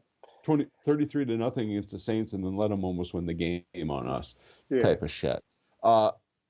Look, I think Detroit's just the better team, and Chicago has no interest in winning. They've realized that Justin Fields was a mistake, and they're trying to position for the top pick to get either them or Carolina, and possibly, if things fall right, it could be them being the first ever team to have the first and the second pick in the NFL draft, which that would be fucking nuts. Yeah, it'd be pretty wild. So you're taking Detroit. I'm taking Detroit. Chicago's just mailing it in right now, trying to get that a higher draft pick. Okay. I'm with you. I've, a certain level of anxiety about this game because Detroit struggled with them the first time. And I think that Chicago has actually gotten better since that game. They've been improving week in, week out on defense. And I think Fields has actually shown some improvement too. Plus, they're coming off a bye week, which I think is going to help Chicago. My model has Detroit winning by 1.4. And so I'm going to stick with it. I really like the season that Detroit's been putting together. But they're definitely on upset alert here because it's the Lions, and they've not like proven anything yet, right? So, yeah, but I'm still taking them here. Our next game is Indianapolis Colts at the Cincinnati Bengals.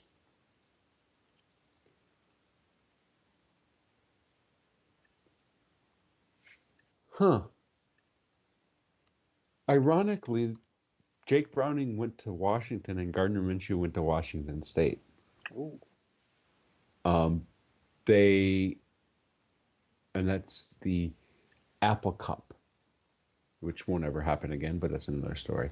I don't want to delve into conference alignment in the NCAA and the reverse merger of conferences, which is fucking confusing as hell.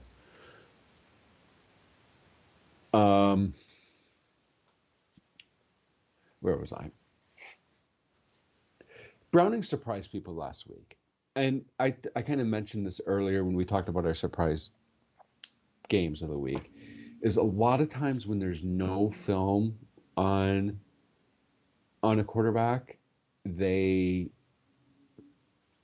have a field day, which is what happened last week. I forget who, Cincinnati, Jacksonville, which what happened in Jacksonville against Jacksonville. Minshew's not playing that bad in total QBR for the season.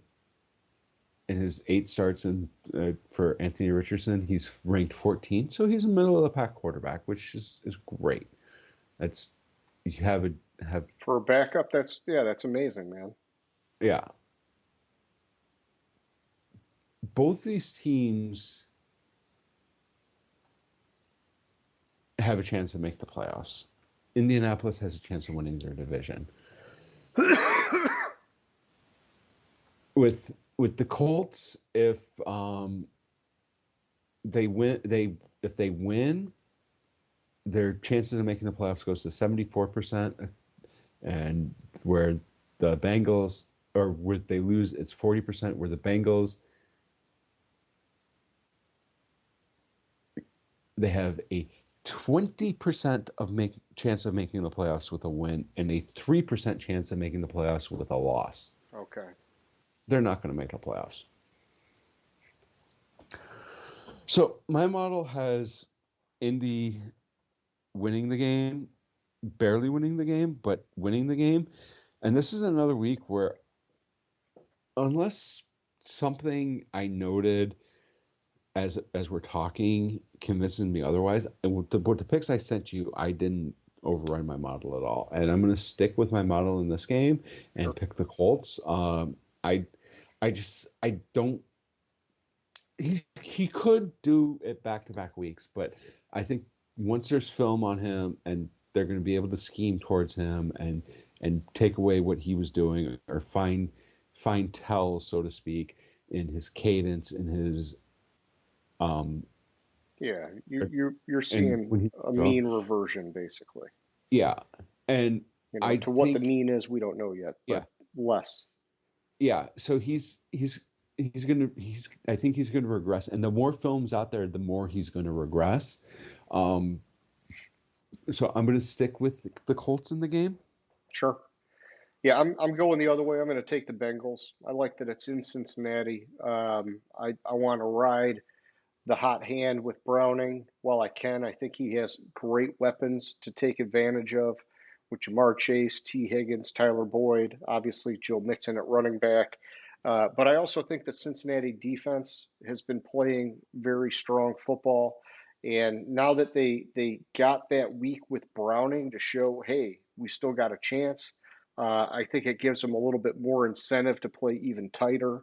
And so I'm going to take the Bengals, man. I'm gonna try one more time with well, not one more time because I didn't pick them last week, but I'm gonna bet that it continues with Browning. So yeah. All right. Next up, we have the Jacksonville Jaguars at the Cleveland Browns. I'm going to preface everything I'm saying about this with the assumption that Trevor Lawrence wasn't going to play. Okay. because I don't know if you know who CJ Beathard is. Oh, I remember him. No, I'm being facetious Yeah. about it. Like he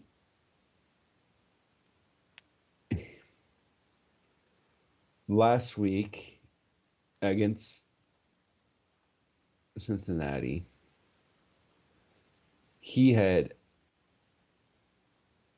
went 9 for 10, and it was a loss in overtime, so he had some chances. 9 for 10 for 63 yards.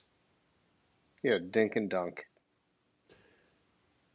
Yeah, and that's 7 yards completion or 6.3 yards an attempt.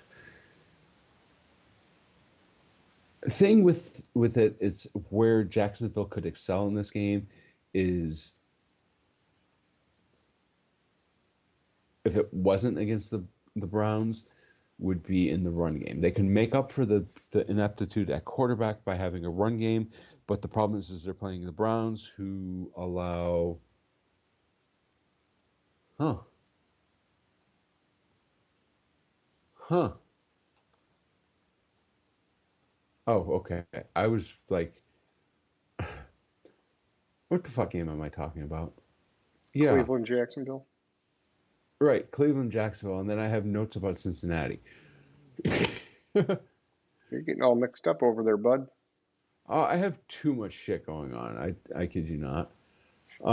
I just went to the wrong page and I had the Cincinnati game as I was talking about it, and so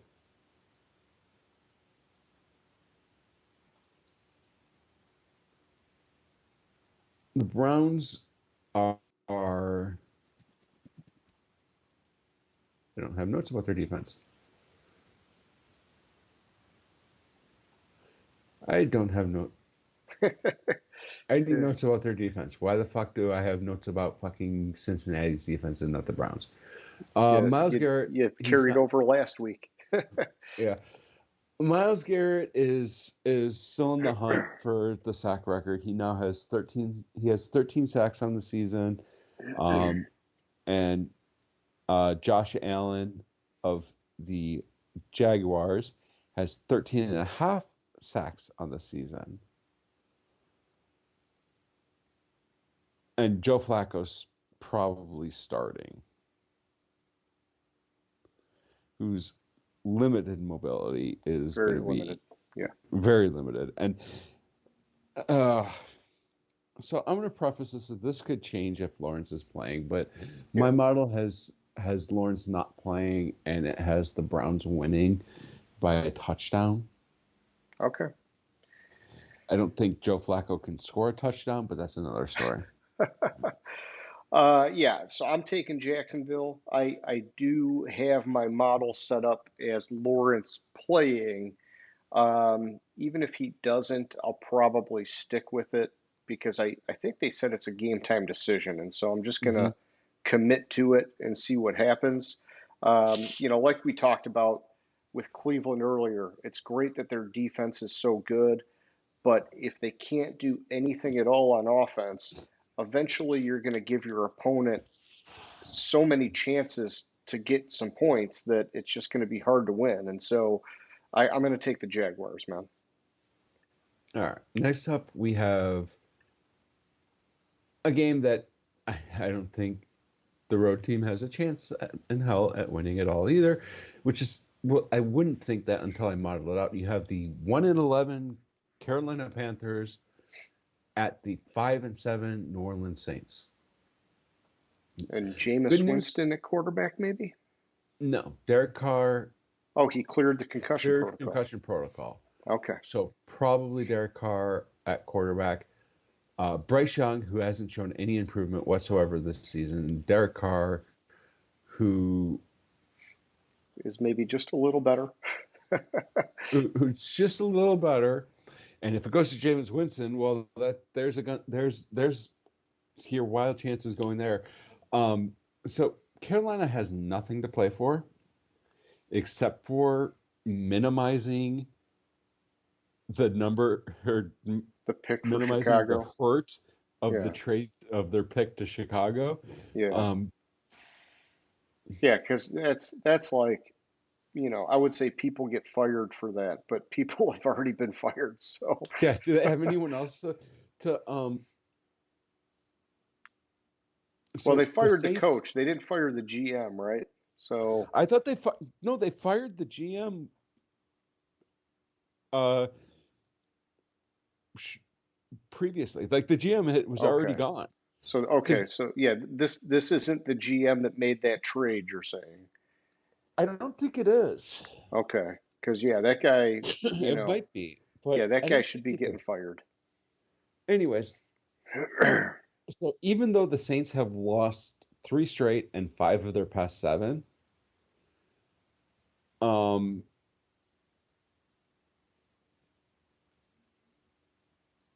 there's no way in hell Carolina has a chance in this game. Like, I don't care who's playing quarterback for the Saints. Carolina doesn't have a chance in this game. Yeah. Yeah. I think, the crazy thing is that we're saying that, and my model still only has the Saints winning by just under 3 points. But that's just because the Saints have just been very underwhelming this year, also. But I agree with My you. model has the Saints winning by 1 point. By Yeah, 1 point. yeah. It's Carolina is in the bottom of the barrel dumpster fire. New Orleans has a lot of talent. They just don't play like they have that talent, and Mm, so it could end up being close. But the Saints should win. yes.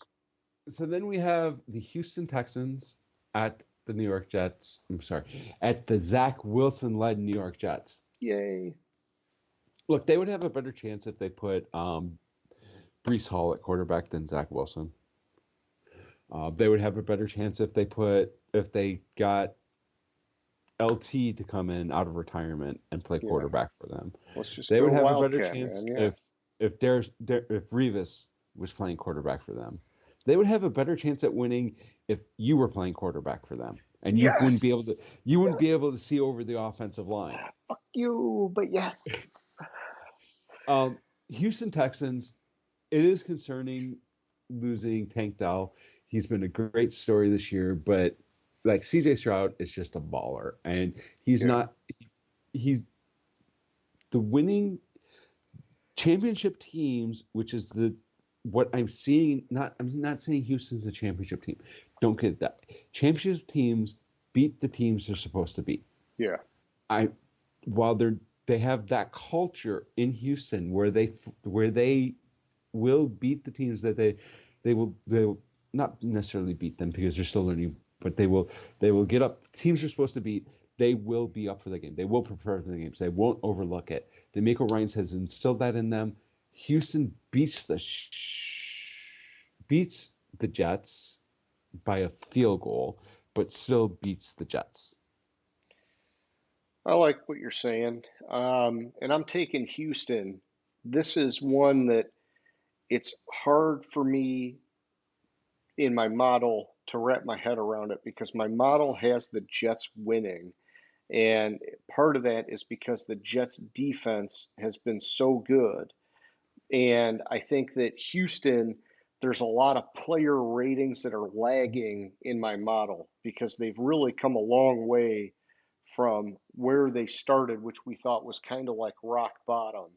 And so, my sort of common sense of what I see on the field is telling me to take Houston, even though Mm. I don't have my model properly positioned to show that. And so, yeah, it's weird. My model's got the Jets by 7, which I can't see that happening, man. And I get it, it's in New York, but they're just so bad with Zach Wilson on offense. And Houston, man, they have just been rallying so well as a team. I got to take the Texans, man.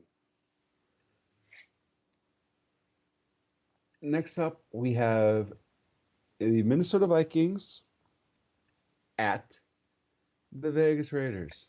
Vegas.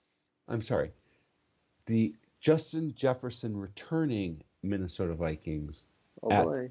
the Vegas Raiders. Um, so ever since was it week 2 when DeAndre Swift had like 3,000 yards against the Vikings. Their rush defense has kind of righted itself. The highest individual rushing total since then was um, week 6 when Donta Foreman had 65 yards against them.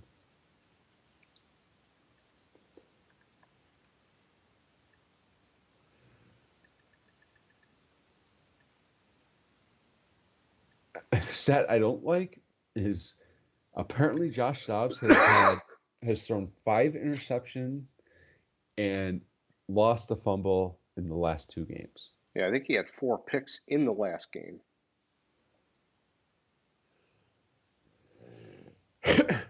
So But my they're coming model, off a bye, dude.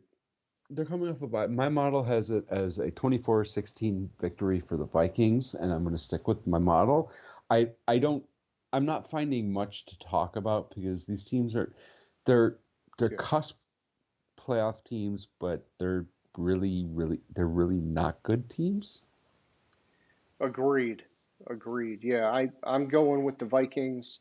I think that, yeah, Dobbs had a really bad week before they went into bye, but he now has had the bye week, which gives him a full week to get more settled into that offense. I'm Hmm. sure he spent a ton of time with Kevin O'Connell and with Justin Jefferson coming back. Addison was already looking great at wide receiver. This is going to help Dobbs even more. He's still got Hawkinson. Um, the running game's been a little bit dicey for Minnesota, but I think that they have more gelling for them as a team than the Raiders. And I think the Raiders started turning the corner with, the McDaniels firing and the team kind of getting behind Antonio Pierce. But I still think this is the Vikings game. So I'm giving it to Minnesota. And we have the Seattle Seahawks at the San Francisco 49ers. San Francisco has won 10 straight divisional games. It's the longest active streak, with the second longest active streak being 4 by the Falcons and the Eagles. It's also the second longest streak in longest divisional win streak for San Francisco since 1970, which happened to be from 97 to 98. They won 12 straight. I Okay. believe that was was that Young that was leading them then? Oh, man, I don't even know. I think it was because I think Garcia took over in 99 2000 area. Okay. Um, what concerns me about my model is they just played 3 weeks ago or 18 days to be exact, on Thanksgiving night, where, I'm sorry, was it? No, it was an 18-point victory by San Francisco on Thanksgiving, and it's where, yeah, it happens to be they played 18 days ago too. That's what was confusing me. It was like, that doesn't seem right. Yeah. They played 18 days ago and San Francisco won by 18. My model has it as a 18-point victory for San Francisco, especially if Geno Smith isn't playing. Like, I don't think they have a chance with Geno Smith playing, but if Geno Smith isn't playing, they have less of a chance. Yeah. So I want San Francisco. Okay. Yeah, I'm taking San Francisco. My heat map is almost entirely green for the 49ers. Um, I do think that because some of these guys like Geno Smith, maybe even Kenneth Walker or whoever else might not play, you could see San Francisco maybe take their foot off the gas just a little bit. Having just played Philadelphia, they might, it's like, could they just slow it down a little bit and still get the win? Possibly. Will they? I don't know, man. I mean, it's the NFL. It's like you should never do that because that's when you get surprised, right? So, but either way, the talent is there for the 49ers to just keep winning. They're the top team on my board. I got to roll with that, man. And then we have the Bills at the Chiefs. So I found it interesting that this is like the third straight year they played in Kansas City, Okay. which I thought they were supposed to alternate that. Favoritism. So the Bills have beaten the Chiefs at Arrowhead each of the last two seasons. In those games, Josh Allen has outplayed Mahomes. Touchdown to interceptions. Where'd it go? Josh Allen has 6 touchdowns, 0 interceptions in those two games. When Mahomes has 4 touchdowns, 0 interceptions. Neither team, Kansas City nor Buffalo, has won a game when they allowed 20 or more points this season. Okay.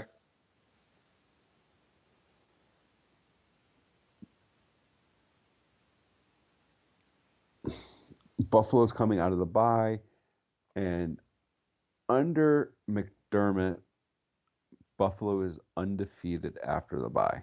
Ooh.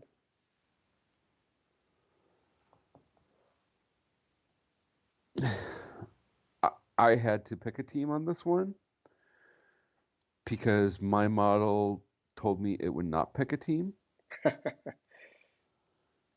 It was 24.0523623 for both teams. Holy shit. So it's going to overtime.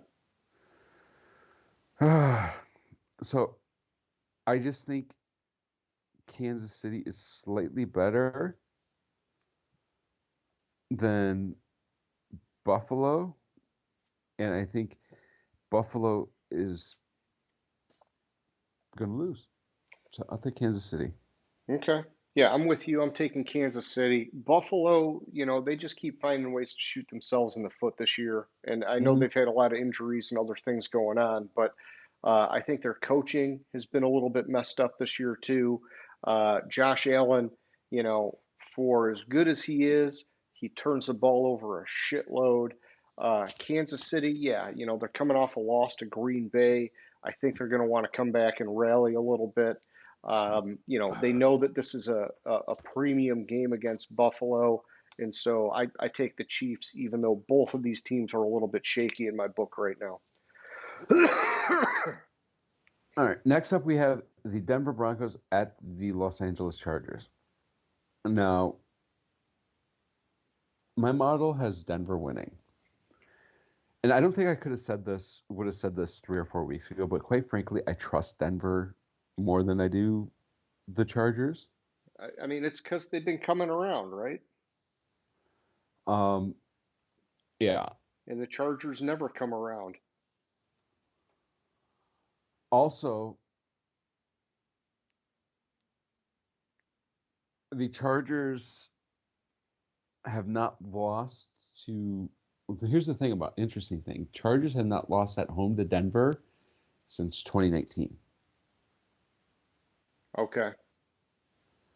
It's 4 straight. It's going to be snapped this week. I'm going with my model. It's a 1-point victory for Denver. And by 1 point, I really mean a fractional 1 point. Gotcha. Rounded to 1 point. So I'm going to go with Denver.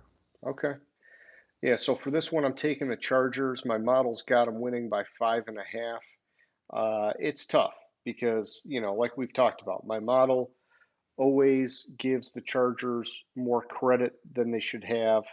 And so, probably the narrative would say to take Denver, and I like that, but I'm going to stick with the Chargers here, man. It's in Los Angeles. It'll probably burn me, but I'm going to take Los Angeles. All right. Next, we have the Eagles at the Cowboys.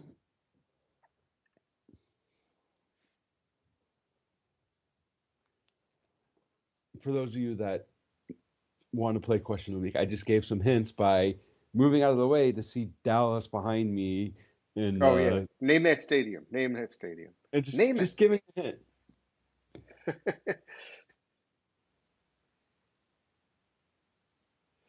Jalen Hurts has a chance to become only the second player to have multiple seasons with 20 passing touchdowns and 10 rushing touchdowns. Currently, he's at 19 passing touchdowns and 12 rushing touchdowns this season. Okay.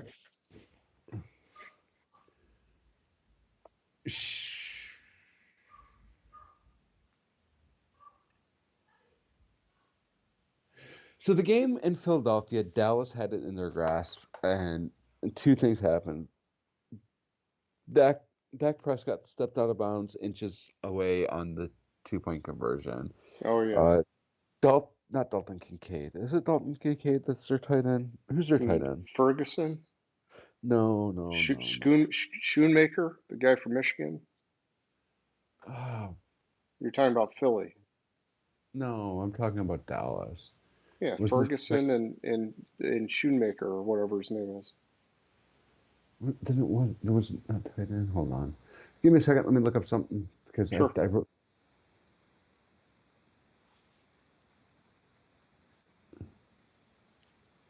Now I forget the fucking play.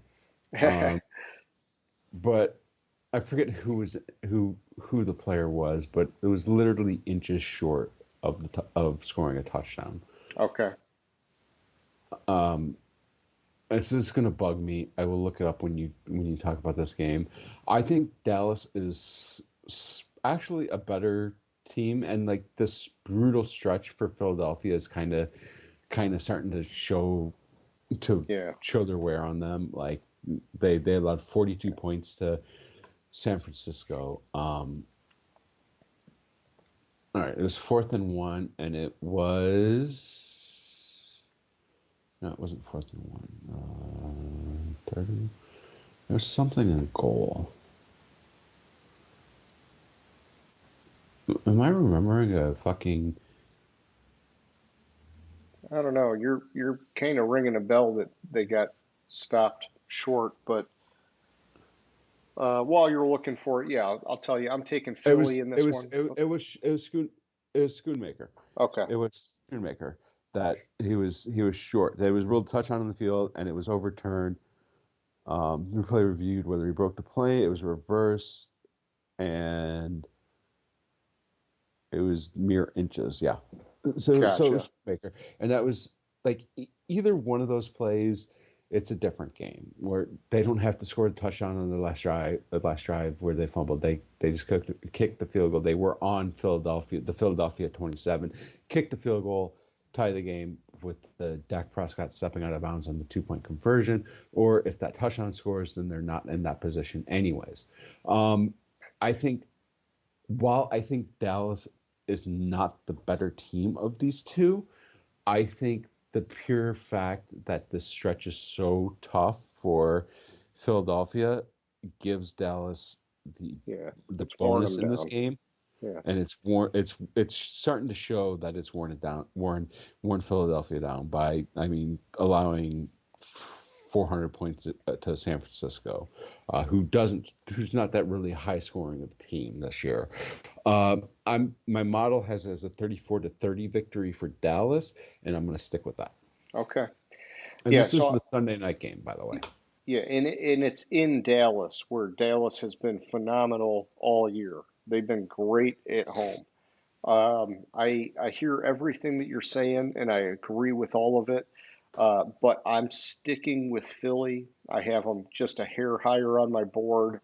And when you look at sort of like the repercussions of them losing to San Francisco, there's like basically now that number one seed up for grabs in the NFC. And so I think the pressure's on for them, and they know that. and they're going to lock it down hard and persevere, even though, yeah, from a battle-tested standpoint, man, they've played some powerhouse teams lately. But I'm going to take Philly here, man. I think that they'll get it done. They've been finding ways to get it done all year. Then we have Monday night game one in the order, even though they start at the same time. I don't understand why they're all of a sudden having two games on Monday night Okay. that aren't a staggered start. Why they're having two games start at 8:15 makes no fucking sense to me. One's on ESPN and one's on ABC. Like, what the fuck? We have the Tennessee Titans at the Miami Dolphins. I have a question for you. Can Miami score 70 on Tennessee in this game? Oh, they could for sure, but will Oh, they? God. I don't know. So Miami is that team that beats up on the teams they should and loses to the teams that are close to or better than, are almost as good or better than them. Any good teams and winning records, they get their asses kicked. Any bad teams, losing record, they beat the shit out of them. Yep. That trend kind of, I think, continues. Interestingly enough, that Raheem Mostert is tied for has at 16 touchdowns is tied for this season is tied for third most in Miami Dolphins history. Okay. Mark Clayton had 18 in 1984 and Ricky Williams had 17 in 2002. Gotcha. If a chain, a cane, however you say it, comes back or scores a touchdown, he could become only the fifth player since 1932 to have 10 or more touchdowns scored in their first 7 games played. Oh, nice. Look, Miami's clearly the better team here, and Miami is going to beat the crap out of Tennessee. I feel terrible saying that seems I like Vrabel, but I don't think, based on how they're playing, I don't think Tennessee has a chance in this game, and I'm on Miami.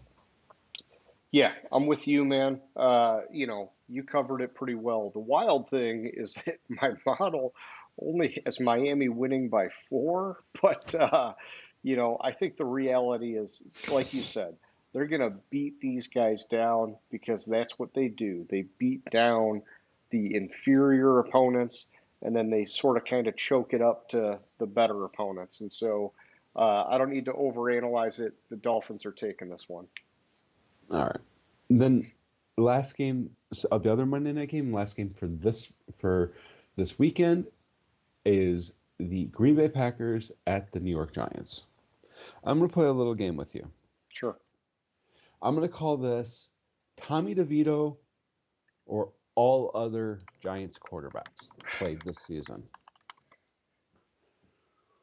Tommy DeVito or all the other Giants quarterbacks that have played, Giants passers that have played this season, who has more touchdowns?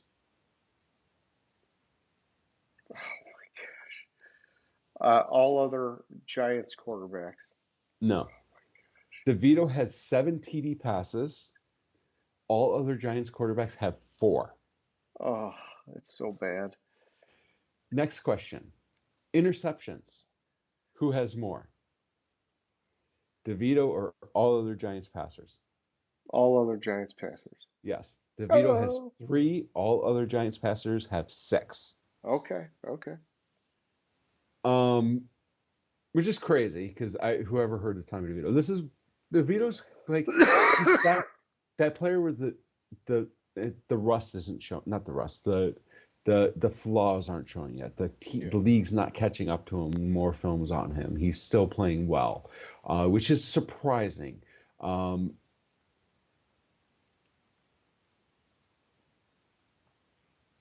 Packers are granted another primetime game, even though they just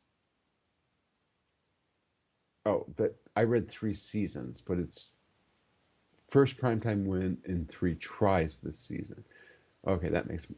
I read 3 seasons. I read that the Packers have are coming off their first primetime win in 3 seasons. I was like, whoa, that's pretty bad. If they keep getting primetime games. I think the bloom comes off the rose, so to speak, and DeVito regresses, and the Packers win the game. I want to call it 17-13. Okay. So, yeah, I'm also taking the Packers, and I was just checking something in my model here. I mean, you were saying Alexander might not be playing for Green Bay, right? Uh-huh. Um, it makes it a little bit closer than I'd like, to be honest, but it's just because my model is down on Jordan Love, and I don't think Alexander's played in like 3 weeks I or know, and 4 weeks. I've not updated this thing in a little while, unfortunately. But um, yeah, I'm taking Green Bay. I think I have to, even though the Giants are coming off a bye and it's at home. Those are factors in my model, and it's giving them a little bit of a boost here. But I think that Green Bay's on a little bit of a hot streak, and it's hard to go against that right now. So I got to take the Packers, man.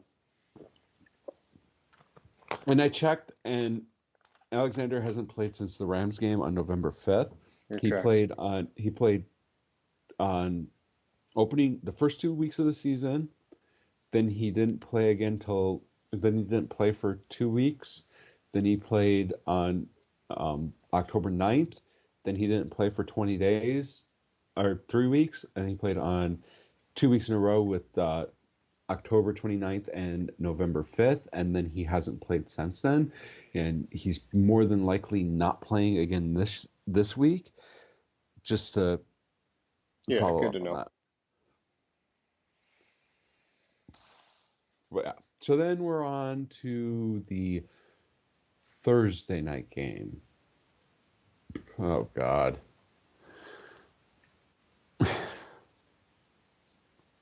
The Chargers at the Raiders.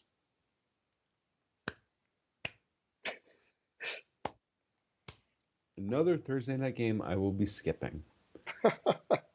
Uh, I think I might actually be skipping the rest of the Thursday night games this season because they're not very good. it might surprise you. You never know. You never know. You do never know, but they're not very good. Like next week is not next week. 2 weeks from now might be a good game. It has a chance of being a good game. It depends on who, if New Orleans kind of tails off and goes back into their shell. And then the week 17 game is the New York Jets at the Cleveland Browns. Oh man. Um, it's I did I say the teams that we're playing? It's the Chargers at the Raiders. I did say that. I can't pick the Raiders to win the game, even though Chargers generally charger. Yeah. So I'm going to go with the Chargers. Not feeling that good about it.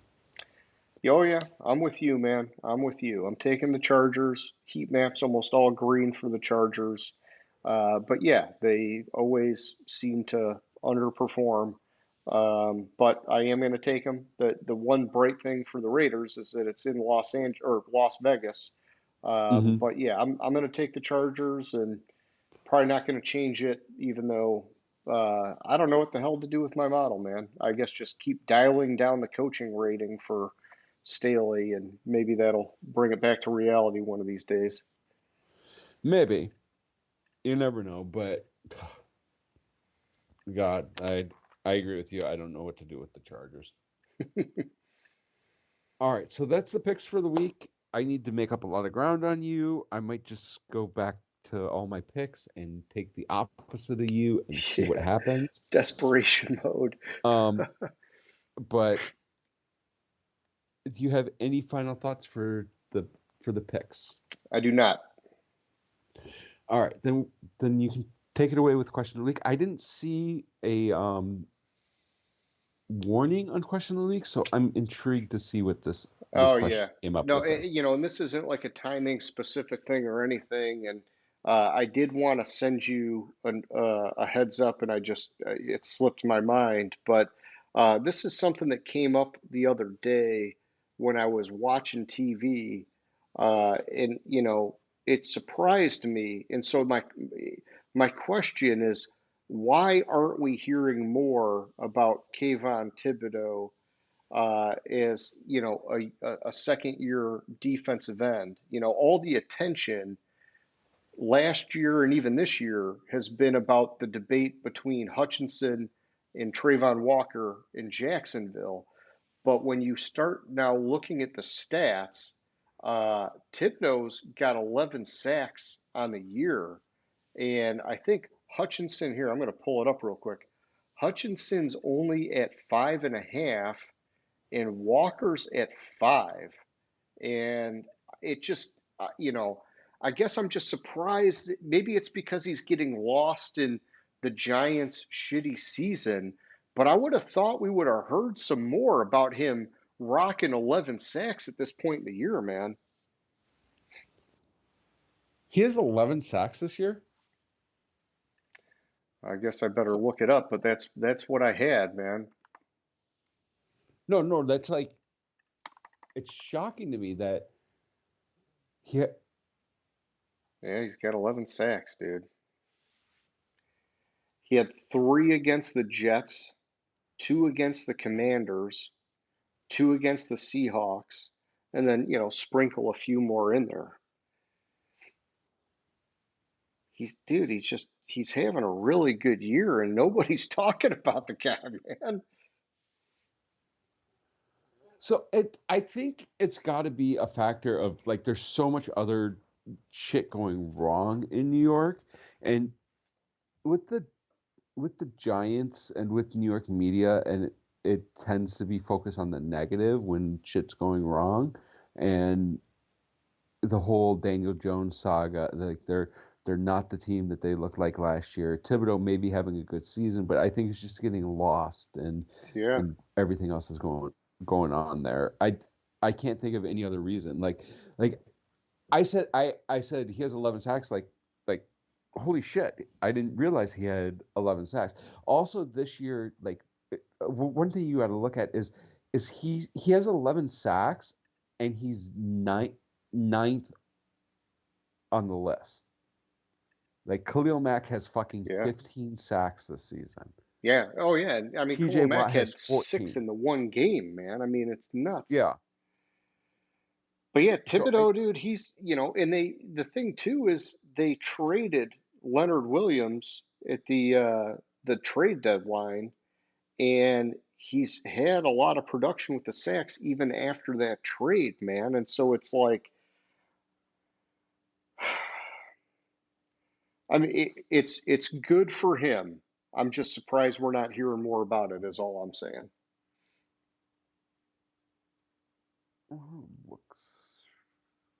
And so maybe a weird kind of question of the week here. I just wanted to throw the guy some props, man. so also looking at it, like it's kind of a product of like a lot of it's a product of the last 4 games. Like looking at the spread of his sacks, like he had half his sacks up until the Jets game, and then Yeah. at the Jets game he had 3 sacks. Then he didn't have any sacks. Then he had 2 sacks against the Commanders. Then he had half a sack against the Patriots. I think it's just so spread. It might be a thing where it's so spread out that it's flying under the radar, and he's not really having high tackle games like 4, 3, 5. Like he had against the Jets, yeah, I but like know, but Hutchinson's at 36 and Walker's at 33. It's just another one of these things where every time I hear about Hutchinson, I hear some comparison to Trayvon Walker. And who got the better defensive end? Was it Jacksonville or Detroit?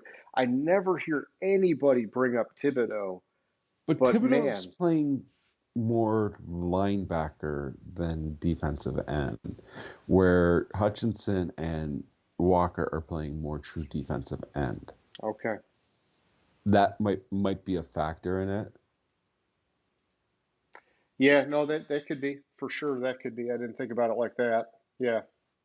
But I mean, I'm grasping at straws at this because I Yeah. don't know. Like, I'm surprised. I like the 11 sacks might get lost because of how many sacks, um, because of where it is on the list. Like, if he was like in any normal season at this point, 11, 12 sacks would be like 1, 2 on the sack list. It's just Khalil Mack had that 6 sack game or 7 sack game, or he might even had 10 of his sacks in that one game. Um, Yeah. like Either way, hey, just wanted to throw the guy some love, and you know, it's just something to keep an eye on in the future. Is this guy budding into one of the premier pass rushers? I don't know. I mean, like you're saying, maybe some of it's just concentrated in a few games here as of late, but just something to keep an eye on. Yeah, and like I mean, like glancing at Khalil Mack, like Khalil Mack, if it like before that 6 sack game, he had no sacks on the season. Like he just went off on that game, and Yeah. I think I think But I he's think it's also, yeah, I mean, I guess also he's had two a game in each of the last three games. yeah, he's had 2 a game in 4 of the last 5 games. Yeah, that's impressive. He didn't have any against Detroit. Outside of that, out besides that, he had 2 against the Jets, he had 2 against Green Bay, he had 2 against Baltimore, and he had 2 against New England. Yeah, but he did start with nothing through the first 3 weeks. Yeah. Yeah, and then what's that? 3, 4, 5 weeks, 6 and 7, he had no sacks, and week 10 he had no sacks or whatever, Yeah. 9. And I mean, hey, I'm glad to see Khalil Mack doing it. He's coming from a Mac school. I like seeing Yeah. those Well, no, kind of like guys light it up. the reason I like see Khalil Mack doing it is because not only did Chicago give up on him Yeah. because he was going low production, like nationally, like they're like, oh well, he's a product of San Francisco's defense, and he's not that good, and he's starting to prove that wrong because what he's doing with the Chargers, who aren't really that good defensively. Oh yeah. Yeah. No, I agree. So yeah, that's it. That's all I had for question of the week, man. Nothing crazy. More like an open discussion. All right, so yeah, that's all I got there, man. Do you have any closing thoughts before we wrap it up here? No, I think that's all I had as well. Okay. Well, hey, anybody who's still watching, we hope you like the show. Definitely hit us up for some Name That Stadium. It's a pretty easy one this week. And if you Yeah, got any thoughts on I'll even question, I'll even give you another hint. It starts with an A, yes, yes, and yes. it's a 3-letter name. Oh man, yeah, it's a very easy one, very easy one. But It's a phone company. Come on. yes, very popular phone company. Uh, but yeah, like the video, subscribe if you haven't already, and yeah, James, like always, man, it was fun. I'll catch you later, buddy. All right, sounds good. Have a good one. Gridiron Grinder. Hut hut hike.